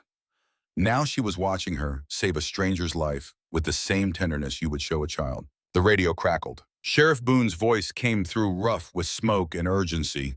"We found a route. Old logging road half-mile ahead on the west side. Hasn't been used in years, but it's passable. connects to County Road 12, which links back to Highway 49, about 8 miles south of the blockage. Holbrook's response was immediate and skeptical. That road has been closed for a decade. It's not maintained. Half the bridges are probably out. We checked, Boon said. Bridges are solid. Road is rough but passable for vehicles. It is our only option unless you want to sit here and wait for the fire to reach us. Static on the radio, silence in the convoy. 3,000 people holding their breath in their vehicles, while a sheriff and a biker negotiated their survival over an emergency frequency. Elaine reached through her window and took the radio from the dashboard mount where Dottie had been monitoring it. She had never used an emergency radio in her life. She pressed the transmit button with the certainty that the tool would work because the alternative was unthinkable. Sheriff, it's Elaine Whitfield. Sitting here is certain death. That road is uncertain. I will take uncertain every time. Her voice carried across the frequency and into every vehicle that had tuned in, which by now was most of them. 3,000 people heard a 60-year-old diner owner summarize the only rational choice available in 9 words that left no room for debate. More static. A pause that lasted 3 heartbeats. Then Holbrook's voice stripped of everything except the raw calculation of a man whose options had been reduced to bad and worse. Copy that, we're moving. Boon, stay at the junction and direct traffic. Everyone, we're taking the logging road. Follow the vehicle ahead of you. Do not stop for any reason. The logging road was not a road. It was a memory of a road, a scar through the forest that time and weather and 10 years of neglect had reduced to something barely wider than a hiking trail. Ruts deep enough to swallow a tire cut through the packed earth at irregular intervals. Branches hung low across the path, scraping roofs and slapping windshields with the indifference of a forest that had long since reclaimed what humans had carved through it. Rocks jutted from the surface like broken teeth. Mud pooled in depressions where creeks had overflowed and receded, leaving behind soil, the consistency of wet clay that grabbed at tires and refused to let go. Elaine's sedan bounced over the first rut so hard her head struck the ceiling. Dottie grabbed the dashboard with both hands and made a sound that was half prayer and half profanity. Behind them, the convoy stretched into the smoke, vehicle after vehicle, turning off the paved highway and committing themselves to this narrow, treacherous path through burning forest because the alternative was no alternative at all. Boon and the bikers who had scouted the route had doubled back to guide the convoy onto the logging road, and now they repositioned themselves along its length like sentinels, their motorcycles parked at critical points where the terrain was worst, their arms directing traffic with clear practice gestures. At the first creek crossing, where water ran 6 inches deep over a gravel bed, Diesel stood waist-deep in the current, guiding each vehicle across with hand signals and shouted instructions. His legs were braced against the flow, his boots planted on the rocky bottom, and he had been standing there for 20 minutes without complaint, without rest, without any indication that he intended to move until the last car had passed. The convoy crawled forward. 1 mile per hour, sometimes less, each vehicle navigating each obstacle independently while the bikers moved between them, solving problems as they arose with the improvisational skill of people who had spent their lives on roads that most people would never travel. A minivan bottomed out on a rock with a sound like a gunshot, sparks flying from the undercarriage. Torque was there in seconds, dropping to his knees in the mud, examining the damage with a flashlight held between his teeth. The oil pans dented but intact, he called up to the driver, a terrified young father with 2 small children in the back seat. Keep moving. Don't stop. An elderly couple's sedan stalled in the second creek crossing water, rising to the door, seals the engine coughing and dying with a finality that made the woman in the passenger seat begin to cry. Diesel waded to the driver's door, opened it, and spoke to the man behind the wheel with calm authority. Put it in neutral. I'm going to push you through. And he did, bracing his shoulder against the trunk and driving his legs through the current until the car rolled up onto the far bank where Canvas was waiting to help the couple out and into another vehicle. A pickup truck blew a tire on a jagged rock with a sound that echoed through the trees like a rifle shot. Torque had it changed in under 5 minutes, his hands moving with the efficiency of a man who had performed roadside repairs in every condition the American highway system could produce. He did not speak while he worked. He did not need to. His hands knew the language of lug nuts and tire irons the way a pianist's hands knew keys. When a family station wagon got wedged between 2 boulders that had rolled onto the road, 4 bikers dismounted and physically lifted the rear end. And while the driver gunned the engine, The car lurched free, spraying them with mud and gravel and exhaust, and they did not flinch or curse or pause. They simply wiped their faces and moved to the next crisis. Elaine drove through it all with her jaw set and her hands aching on the wheel and her suspension making sounds that no sedan was designed to produce. Beside her, Dottie had stopped speaking entirely. She sat with her eyes closed and her lips moving in what Elaine recognized as the Lord's Prayer, repeated on a loop, a woman finding the only solid ground available when the literal ground beneath them was trying to shake them apart. 40 minutes into the logging road, they encountered the worst obstacle. A massive oak tree, dead from the drought that had spent 5 years killing everything with roots in this forest, had fallen across the road. Its trunk was enormous, easily 4 feet in diameter, and it lay across the narrow track like a barricade placed there by something deliberate and cruel. The root ball had torn a crater in the earth on one side. The crown had crashed into the dense forest on the other, creating a wall of dead branches that no vehicle could navigate around. There was no alternate path. The forest pressed in on both sides, thick with undergrowth and fallen timber, impassable to anything wider than a person on foot. Behind the tree, 3,000 people waited. Behind those 3,000 people, the fire followed. Sheriff Holbrook stopped his patrol car and got out. He stared at the fallen oak with the expression of a man confronting the physical manifestation of every worst-case scenario he had ever imagined. Behind him, the convoy stretched back into the smoke, an impossibly long line of vehicles containing every person he had sworn to protect. And between them and safety lay 4 feet of dead wood that might as well have been 400. "We need a chainsaw," someone said from one of the nearby vehicles, a man's voice shaking with frustration and fear. "That will take hours to clear by hand." Diesel was already off his bike. He walked around the tree, slowly examining it from every angle with the practiced eye of someone who understood weight and force and the structural properties of wood as intimately as most people understood their own kitchen. He ran his hand along the bark, pressed his thumb into a soft spot, knocked on the trunk, and listened to the sound it produced. "Not a chainsaw," he said. His voice was calm and certain. "We need leverage. The trunk is rotten through the center. See how it cracked when it fell? The heartwood is gone, eaten by beetles and moisture. This tree is hollow where it matters. We can break it apart if we apply force to the right point." "With what?" Holbrook asked. The frustration in his voice was not directed at Diesel, but at the universe that had placed this obstacle in the path of 3,000 fleeing people. Diesel looked at the 12 motorcycles, then at the tree, then back at the motorcycles. He was calculating. Elaine could see it in his face, the mental arithmetic of a man who understood machines and physics and the alchemy of converting horsepower into salvation. 12 bikes, he said, heavy chain, basic physics. We pull together at the weak point and the trunk snaps. It was audacious, possibly insane, but they were standing on an abandoned logging road in a burning forest with 3,000 people behind them and an impassable tree in front of them, and the window between survival and catastrophe was measured in minutes. There was no time for better ideas. There was only time for the idea in front of them, however improbable it seemed. Torque produced a chain from his saddlebag. Industrial grade. The kind used for towing heavy vehicles, thick steel links that weighed more than most people wanted to carry, but that bikers with saddlebags designed for long-distance riding considered standard equipment. He and Diesel wrapped it around the tree at the point where the rot was worse, the spot where Diesel's knuckle knock had produced a hollow sound instead of a solid one.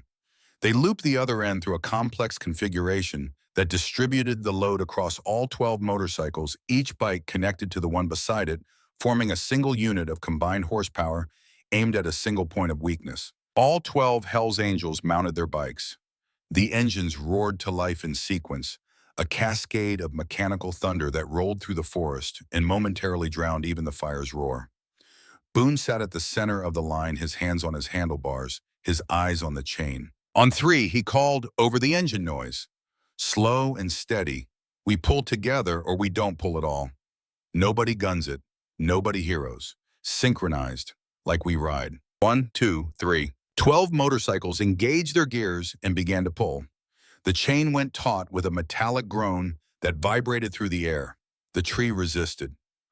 4 feet of oak, even rotten oak, did not yield easily. For a long moment, nothing happened except the sound of engines straining and chain links protesting and 12 riders fighting the inertia of something that did not want to move. Then a crack, sharp and sudden like a rifle shot. The trunk split along its rotted core. A fissure opened in the wood running lengthwise through the heartwood that beetles and moisture had spent years hollowing. The bikers maintained pressure steady and synchronized 12 engines pulling as one, and the fissure widened. Wood fibers screamed and snapped, bark peeled away in long strips, and slowly and possibly the massive trunk began to break apart. Within 5 minutes, they had created a gap wide enough for vehicles to pass.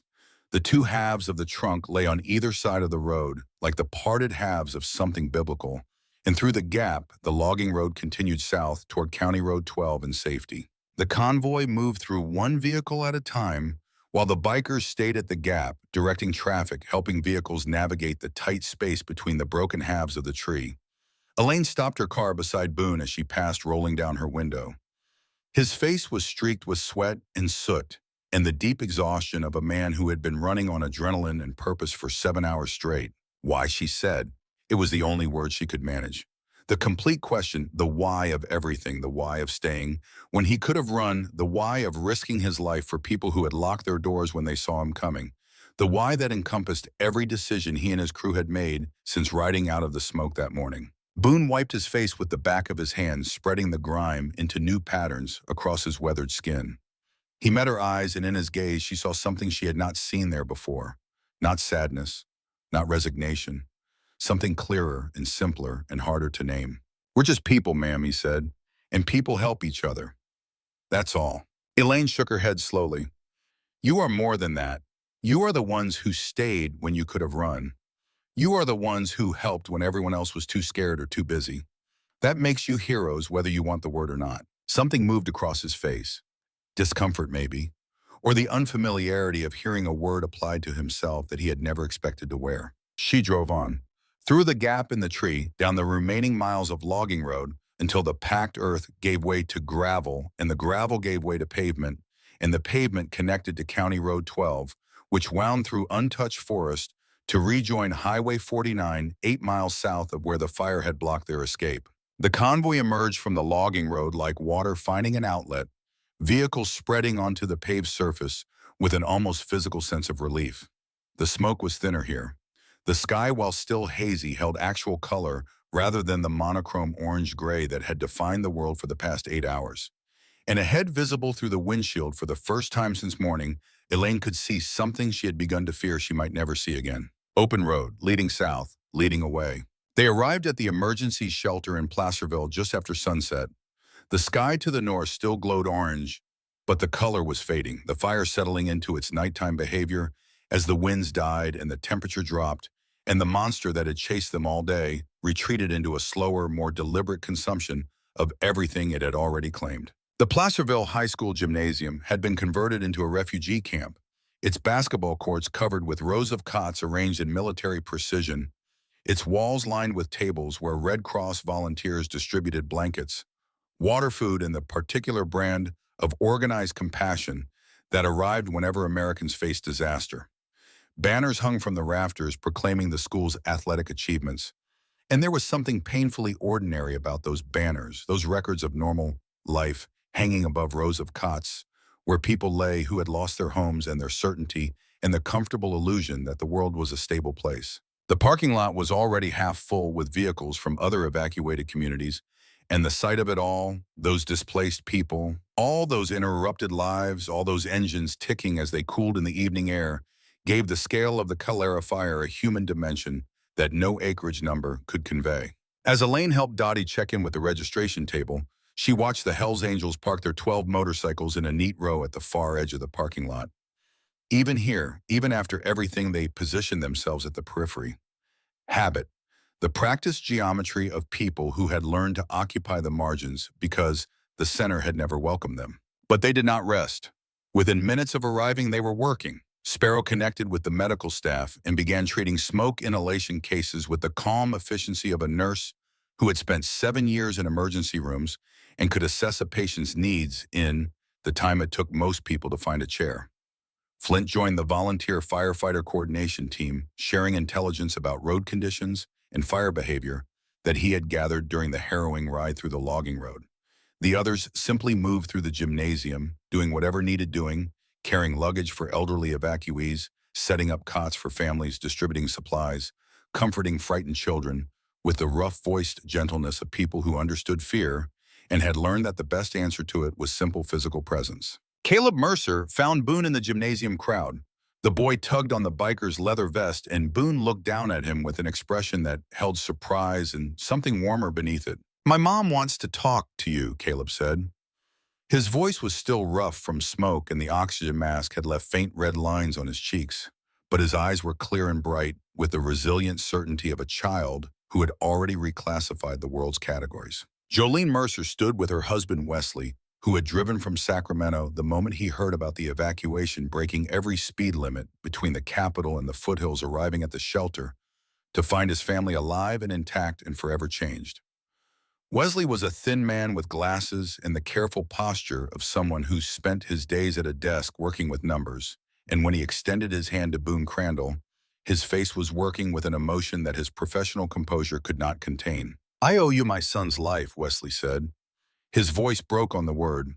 Life cracked open by the weight of what that word meant when applied to a 7-year-old boy you had created and raised and nearly lost.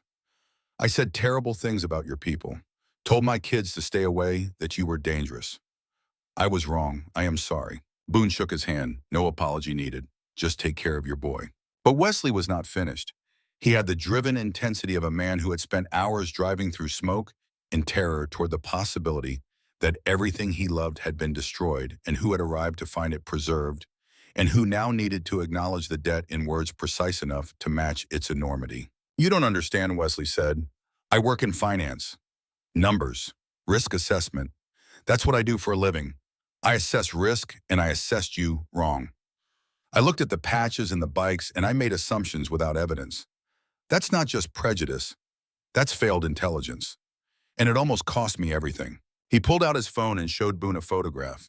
His family at a park somewhere, Jolene laughing, Caleb on a swing, his hair flying, the 3-year-old daughter sitting in the grass with a dandelion clutched in her fist. A portrait of ordinary happiness, the kind that most people took for granted until the fire came. "This is what you saved today," Wesley said. "Not just my son, my whole family, our whole future. So thank you doesn't begin to cover it, but thank you." Boone accepted it with a nod, uncomfortable with the weight of gratitude, and moved away. But Elaine saw his face before he turned. She saw the jaw tighten. She saw the rapid blink that meant a man was fighting something behind his eyes that he did not want the world to see. Then Caleb pulled a piece of paper from his pocket, folded carefully the way children fold things they consider precious, with the edges lined up and the creases pressed flat by small, deliberate fingers. "I made you something," Caleb said. He held the paper out with both hands, the way you present a gift when the gift matters more to you than anything else you own. Boone took it, unfolded it with hands that were cracked and blistered from the day's work, hands that had gripped handlebars and carried oxygen tanks and pulled a child from smoke and broken a tree in half, and were now holding a piece of lined notebook paper with the gentleness reserved for sacred things. It was a crayon drawing, 12 motorcycles arranged in a circle surrounded by orange and red flames that filled the margins of the page in wild, exuberant strokes. On top of each motorcycle, a stick figure with arms raised above their heads like superheroes. And at the top of the page, in careful 7-year-old handwriting that wobbled on the lines but held firm in its message, 4 words: "You are the good guys." Boone stared at the drawing for a long time. His weathered hands held the paper with a delicacy that seemed impossible for their size, as though it were made of something infinitely fragile and infinitely valuable. Then he folded it with the same care Caleb had used, and he tucked it inside his vest over his heart, in the pocket where it would ride against his chest for every mile of every road he would ever travel again. "Thank you, Caleb," he said quietly. "I will keep this forever." That night, Elaine lay on a Red Cross cot in the gymnasium, exhausted beyond anything she had ever experienced, but unable to sleep. Around her, 3,000 people breathed and shifted and murmured in the restless half-sleep of the displaced. Somewhere a baby cried and was comforted. Somewhere a man coughed deep and wet smoke still working its way out of his lungs. She stared at the ceiling and thought about the day, about the choices that had defined it, about serving breakfast to 12 strangers and searching for information about a man she barely knew, and driving toward a fire she could not fight, and standing in an intersection directing traffic and riding a motorcycle for the first and probably last time in her life, and watching a man carry a child out of a burning building because she had given him the words he needed to walk back into the worst moment of his past. She thought about transformation, not the kind in movies sudden and accompanied by orchestral swells, the real kind, the hard kind that happened when your assumptions met reality and you had to decide which one to keep. 3 days later, the news came. Sheriff Holbrook stood at a makeshift podium in the Placerville High School cafeteria facing a gymnasium full of Pine Ridge residents. Behind him, a projection screen displayed satellite imagery of their town, and the room held the particular silence of people about to learn the fate of everything they owned. The calorifier is now 65% contained, Holbrook began. CAL FIRE crews have been working around the clock, and the weather is finally cooperating. As of 6 this morning, the mandatory evacuation order for Pine Ridge has been lifted. The room exhaled, but Holbrook raised his hand before relief could take hold. However, I need you to understand what you are returning to. The fire burned through the northern edge of town. We lost 43 structures, mostly homes on Oakwood Drive and the surrounding streets. The elementary school sustained significant damage. Several businesses on the northern end of Main Street are gone. He paused. Let the weight of those numbers settle. But downtown is mostly intact. The majority of Pine Ridge survived. Mayor Nora Strickland took the podium as Holbrook stepped aside. She looked like a woman who had aged 5 years in 3 days, but her voice was steady. Before we dismiss, I want to address something publicly. She turned and gestured toward the back of the cafeteria where the Hells Angels stood in a loose cluster, separate from the crowd even now. Boon, Sparrowflint, and your crew, would you please come forward? The 12 bikers exchanged uncertain glances. They moved to the front with the awkward reluctance of people unaccustomed to being called toward attention rather than away from it. Their boots were loud on the linoleum floor, and they stood beside the mayor with their hands at their sides and their faces holding the visible discomfort of being seen. 3 days ago, Nora said, her voice growing stronger, when our town faced the worst crisis in its history, these people who had been in Pine Ridge for less than 24 hours, who had no obligation to us, who had every reason to leave, chose to stay. They evacuated Sunset Care. They pulled Caleb Mercer from a burning building. They scouted the route that saved 3,000 lives. They broke apart a fallen tree that blocked our only escape. She paused and looked out at the assembled residents. I am ashamed to admit that when I saw them in Elaine's diner that Sunday morning, my first instinct was fear. I saw the patches and made assumptions. I believe many of us did. But these people taught us something about judging character over appearance and actions over reputation. The applause began slowly. Earl Pemberton clapping from his seat, his face conflicted, but his hands moving. Then Jolene and Wesley Mercer standing with Caleb between them. Then others, one by one, until the entire cafeteria was on its feet and the sound filled the room like something living and warm. When the applause subsided, Boon stepped to the microphone with the visible discomfort of a man who would rather face another wildfire than a public audience. We appreciate the thanks, he said gruffly, but we are not looking for recognition. We just did what needed doing. Nora shook her head. You were the people we had prejudged and dismissed. That is what makes this matter. You could have left. You should have left, but you stayed. Boon was quiet for a moment. Then he spoke again, and his voice was different. Lower, more honest, stripped of the gruffness he wore like armor. All our lives we have been judged for these patches, he said, touching his vest. For the bikes, the look, the reputation. Most places we go, we are not welcome. People lock their doors, cross the street, call the police. And sometimes we live down to those expectations because why disappoint people who already think the worst of you? He paused. His eyes found Elaine in the third row. But Sunday morning in a diner, a woman named Elaine served us breakfast without judgment, treated us like regular customers, like people. That small act of respect, it matters more than you would think. It reminded us that maybe we are more than what people assume. Maybe we are capable of being better than the reputation we carry. His voice steadied. So we did not stay for recognition. We stayed because someone saw past the patches to the people wearing them. And because people help each other, that is all. The convoy back to Pine Ridge formed that afternoon. Elaine drove through a landscape that bore the fire's signature in every direction. Blackened hillsides stretched to the horizon, the trees reduced to skeletal columns of charcoal standing in rows like monuments to something that had once been alive. Ash covered everything in a gray so uniform it looked like the world had been drained of color and left to dry in the autumn sun. Here and there a green tree stood untouched among its burned neighbors, spared by some caprice of wind or moisture, and these survivors looked more desolate than the burned ones, solitary witnesses to what had been lost around them. The smell came through the car's ventilation despite the closed windows.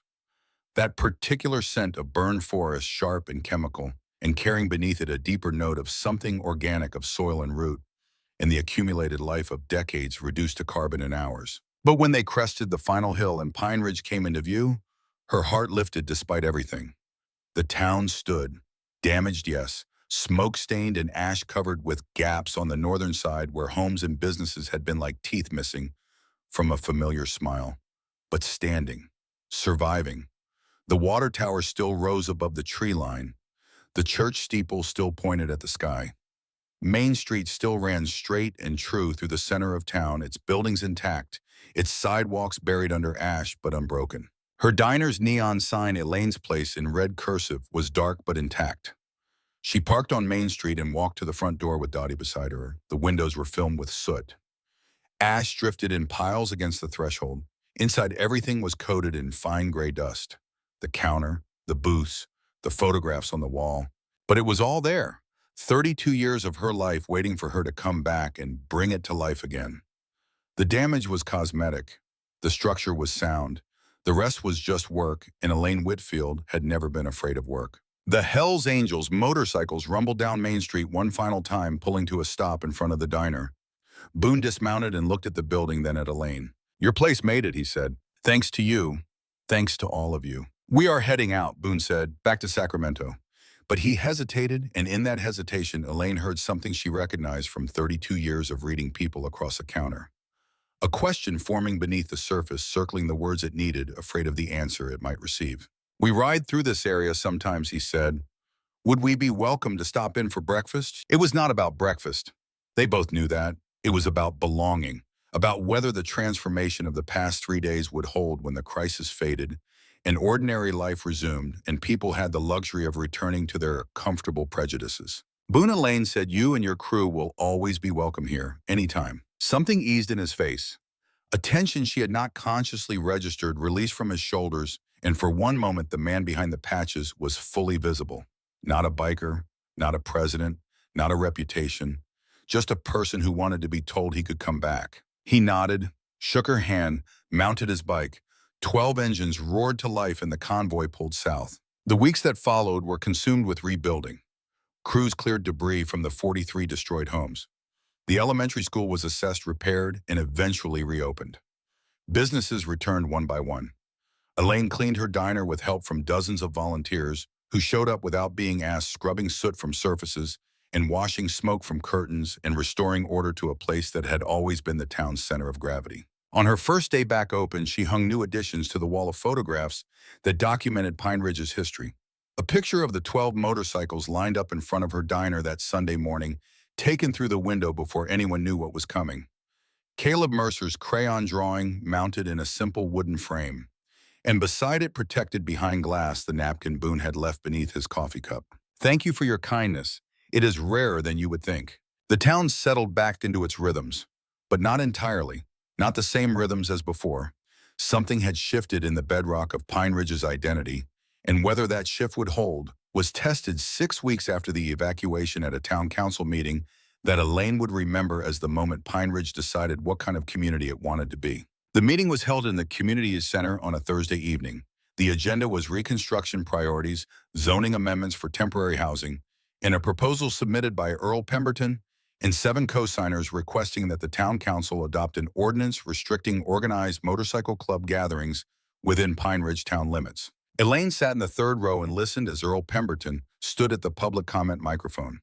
He was 74 years old, a lifelong Pine Ridge resident, a veteran, a grandfather, and a man whose fear had survived the fire, even when his gratitude had not. "This is not about what happened during the evacuation," Earl said, adjusting his glasses. "Nobody's saying those bikers didn't help. They did. But one good act doesn't change what these organizations represent. We have families here, children. We need to protect the character of our community.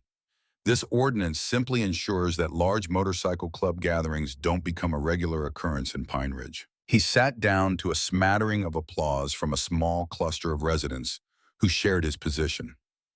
The council members, 5 in total, studied their papers with the careful neutrality of elected officials, trying to read the room before committing to a direction. Other speakers followed, some in favor, some opposed, some uncertain.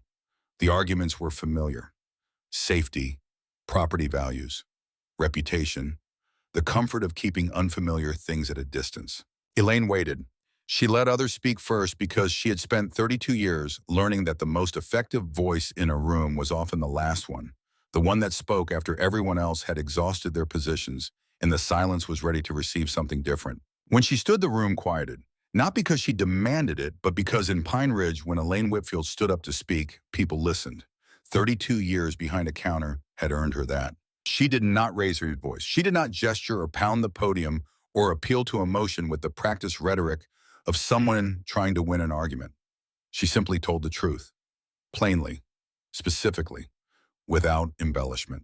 She told them who had evacuated Sunset Care when the buses could not come. She named every biker and what they had done.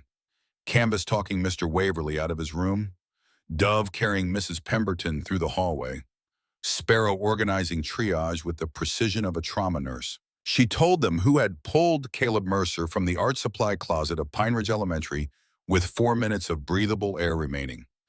She described the smoke and the heat and the 8 minutes that separated a living child from a dead one. She told them who had found the logging road when Highway 49 was burning on both sides, who had broken a 4-foot oak tree with 12 motorcycles in a chain, who had stood in a creek for 20 minutes guiding cars through water while the fire closed in. And she told them who had brought 3 families from Crystal Creek through the fire when the emergency services had written them off. She paused. She looked at Earl Pemberton, who would not meet her eyes. She looked at the council members who were watching her with the focused attention of people who understood they were witnessing the turning point of the meeting. "I understand the fear," Elaine said. "I felt it too that Sunday morning when the 12 motorcycles pulled up to my diner. I saw the leather and the patches, and I felt my stomach tighten. But I served them breakfast anyway.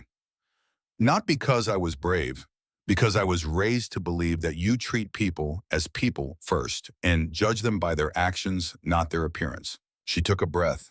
Those people acted when it mattered, when it cost them something, when they had every reason to ride away and let us fend for ourselves. They stayed. They bled for this town. They breathed smoke for this town. They carried our elderly and saved our children and broke their bodies, pulling a tree out of our escape route. Her voice was steady. It had always been steady. 32 years behind a counter, facing down recessions and droughts and the small daily crises of running a business alone, had built a steadiness that nothing could shake. Not fire, not fear, not the familiar tired machinery of prejudice grinding through a town council meeting. "What kind of town are we?" she said. "If we ban the people who saved us, what kind of community passes an ordinance against the hands that carried us to safety? If we do this, we are not protecting Pine Ridge. We are betraying it. We are saying that our comfort matters more than our character, and that the lessons we learned in the fire were not worth keeping." She sat down. The silence that followed was complete. Then Jolene Mercer stood holding Caleb's hand. She did not speak. She did not need to. She simply stood with her son, the boy who was alive, because 3 men in leather vests had run into smoke, and her standing was its own testimony. Then Sheriff Cade Holbrook rose from his seat near the back wall. He had not planned to speak. Elaine could tell from his shifting weight, from how he cleared his throat twice before committing to words. This was not a prepared statement. This was a man deciding in real time that silence was no longer an option. "I was wrong about them," Holbrook said. His voice was flat and direct, the voice of a Marine delivering an honest assessment regardless of whether it reflected well on him. "I treated them as a threat based on their appearance and reputation. That was my training talking, and my training was wrong. They offered help, and it was a civilian, not me, who had the sense to make sure we accepted it." He looked at the council. "This ordinance is wrong. It punishes people for how they look, not what they have done. And in my experience, that kind of law never protects anyone. It just makes the people who pass it feel safer without actually making them safe." He sat down. The council voted 4-1 against the ordinance. Earl Pemberton's proposal died in the community center on a Thursday evening in October. killed by the testimony of a diner owner, the presence of a mother and child, and the honest words of a sheriff who had learned the difference between caution and prejudice on the worst day of his career. The single vote in favor came from a councilwoman who had not been in Pine Ridge during the evacuation, who had been visiting family in Oregon when the fire came and returned to find her town transformed by an experience she had not shared. Elaine did not blame her. You could not understand the fire unless you had stood in its heat. You could not understand the bikers unless you had watched them work. The room dispersed slowly, people gathering in small groups to discuss what had just happened, what it meant, what kind of town they were becoming. Some shook Elaine's hand, others avoided her eyes. The full spectrum of human response to being shown that their comfortable assumptions were wrong, some grateful for the correction, some resentful, most somewhere in between. After the meeting, Earl Pemberton approached Elaine in the parking lot. He stood under the streetlight with his hands in his jacket pockets and his face holding the complicated expression of a man whose convictions had just been publicly defeated by his conscience. The October wind carried the faint smell of char from the burned ridgeline above town, a reminder that the fire's aftermath would linger long after the flames were out. "I was not trying to be ungrateful," he said. "I know, Earl. I have lived here my whole life. Change is hard for me." "Change is hard for everyone," Elaine said. "But the fire changed us, whether we wanted it to or not. The question is whether we change into something better or something worse." Earl stood there for a moment longer. Then he nodded a small, reluctant movement that was not quite agreement, but was no longer opposition. He walked to his car and drove away into the October night, and Elaine watched him go and felt something she had not expected to feel. Compassion for the fear behind the ordinance, for the man behind the fear. Because prejudice was not always malice. Sometimes it was just the sound a frightened heart made when it could not find any other way to feel safe. 6 months later, on a Sunday morning in February, the rumble of Harley-Davidson engines rolled down Main Street. Elaine heard them from the kitchen. That familiar thunder that had once made Dottie beg to lock the door. She wiped her hands on her apron and moved to the front, and the sound of her footsteps was the sound of a woman walking towards something she had been waiting for without knowing she was waiting. 12 motorcycles pulled into the parking spaces out front. Boon Crandall dismounted first, pulling off his helmet. His gray-streaked beard was longer now, and his face carried something it had not carried 6 months ago. Ease. The particular relaxation of a man approaching a place where he knew he was welcome. "Morning, Elaine," he called. "We were in the area. Thought we would stop for breakfast if that is still all right." The diner was full. Sunday morning rush. Families and couples and regulars occupying every booth and table with the comfortable routine of people who had rebuilt their lives and their habits and their faith in ordinary mornings. But something remarkable was happening. People were standing, moving toward the door, not away from it. Earl Pemberton held the door open. He did not smile exactly, but his face held none of the fear it had worn 6 months ago. Whatever wall had existed between his gratitude and his comfort had been slowly, quietly dismantled by time and thought and the quiet courage it took to change your mind. Nora Strickland waved from her regular booth. Caleb Mercer, who had been eating pancakes with his parents, pressed his face against the window and grinned with the unself-conscious joy of a 7-year-old greeting his heroes. "More than all right," Elaine said. She held the door wide, and the 12 bikers filed in, greeted now with nods and smiles and the murmured hellos of people who had learned to see past leather to the human beings beneath it. "Welcome home." She poured 12 cups of coffee, took 12 orders, served 12 breakfasts to 12 people who had proven that heroism had nothing to do with how you looked and everything to do with what you did when it mattered. On the wall among the photographs documenting Pine Ridge's history, Caleb's crayon drawing held a place of honor. 12 motorcycles in a circle of flame, stick figures with their arms raised, and 4 words in a child's handwriting that said everything that needed to be said. "You are the good guys." In Pine Ridge, California, population 3,843, fewer than before, but rebuilding the bell above Elaine's diner chimed throughout the morning. And sometimes the best way to judge a person's character was not by reputation or appearance, but by what they did when the fire came and the road was burning and a 7-year-old boy was hiding in a closet waiting for someone brave enough to find him.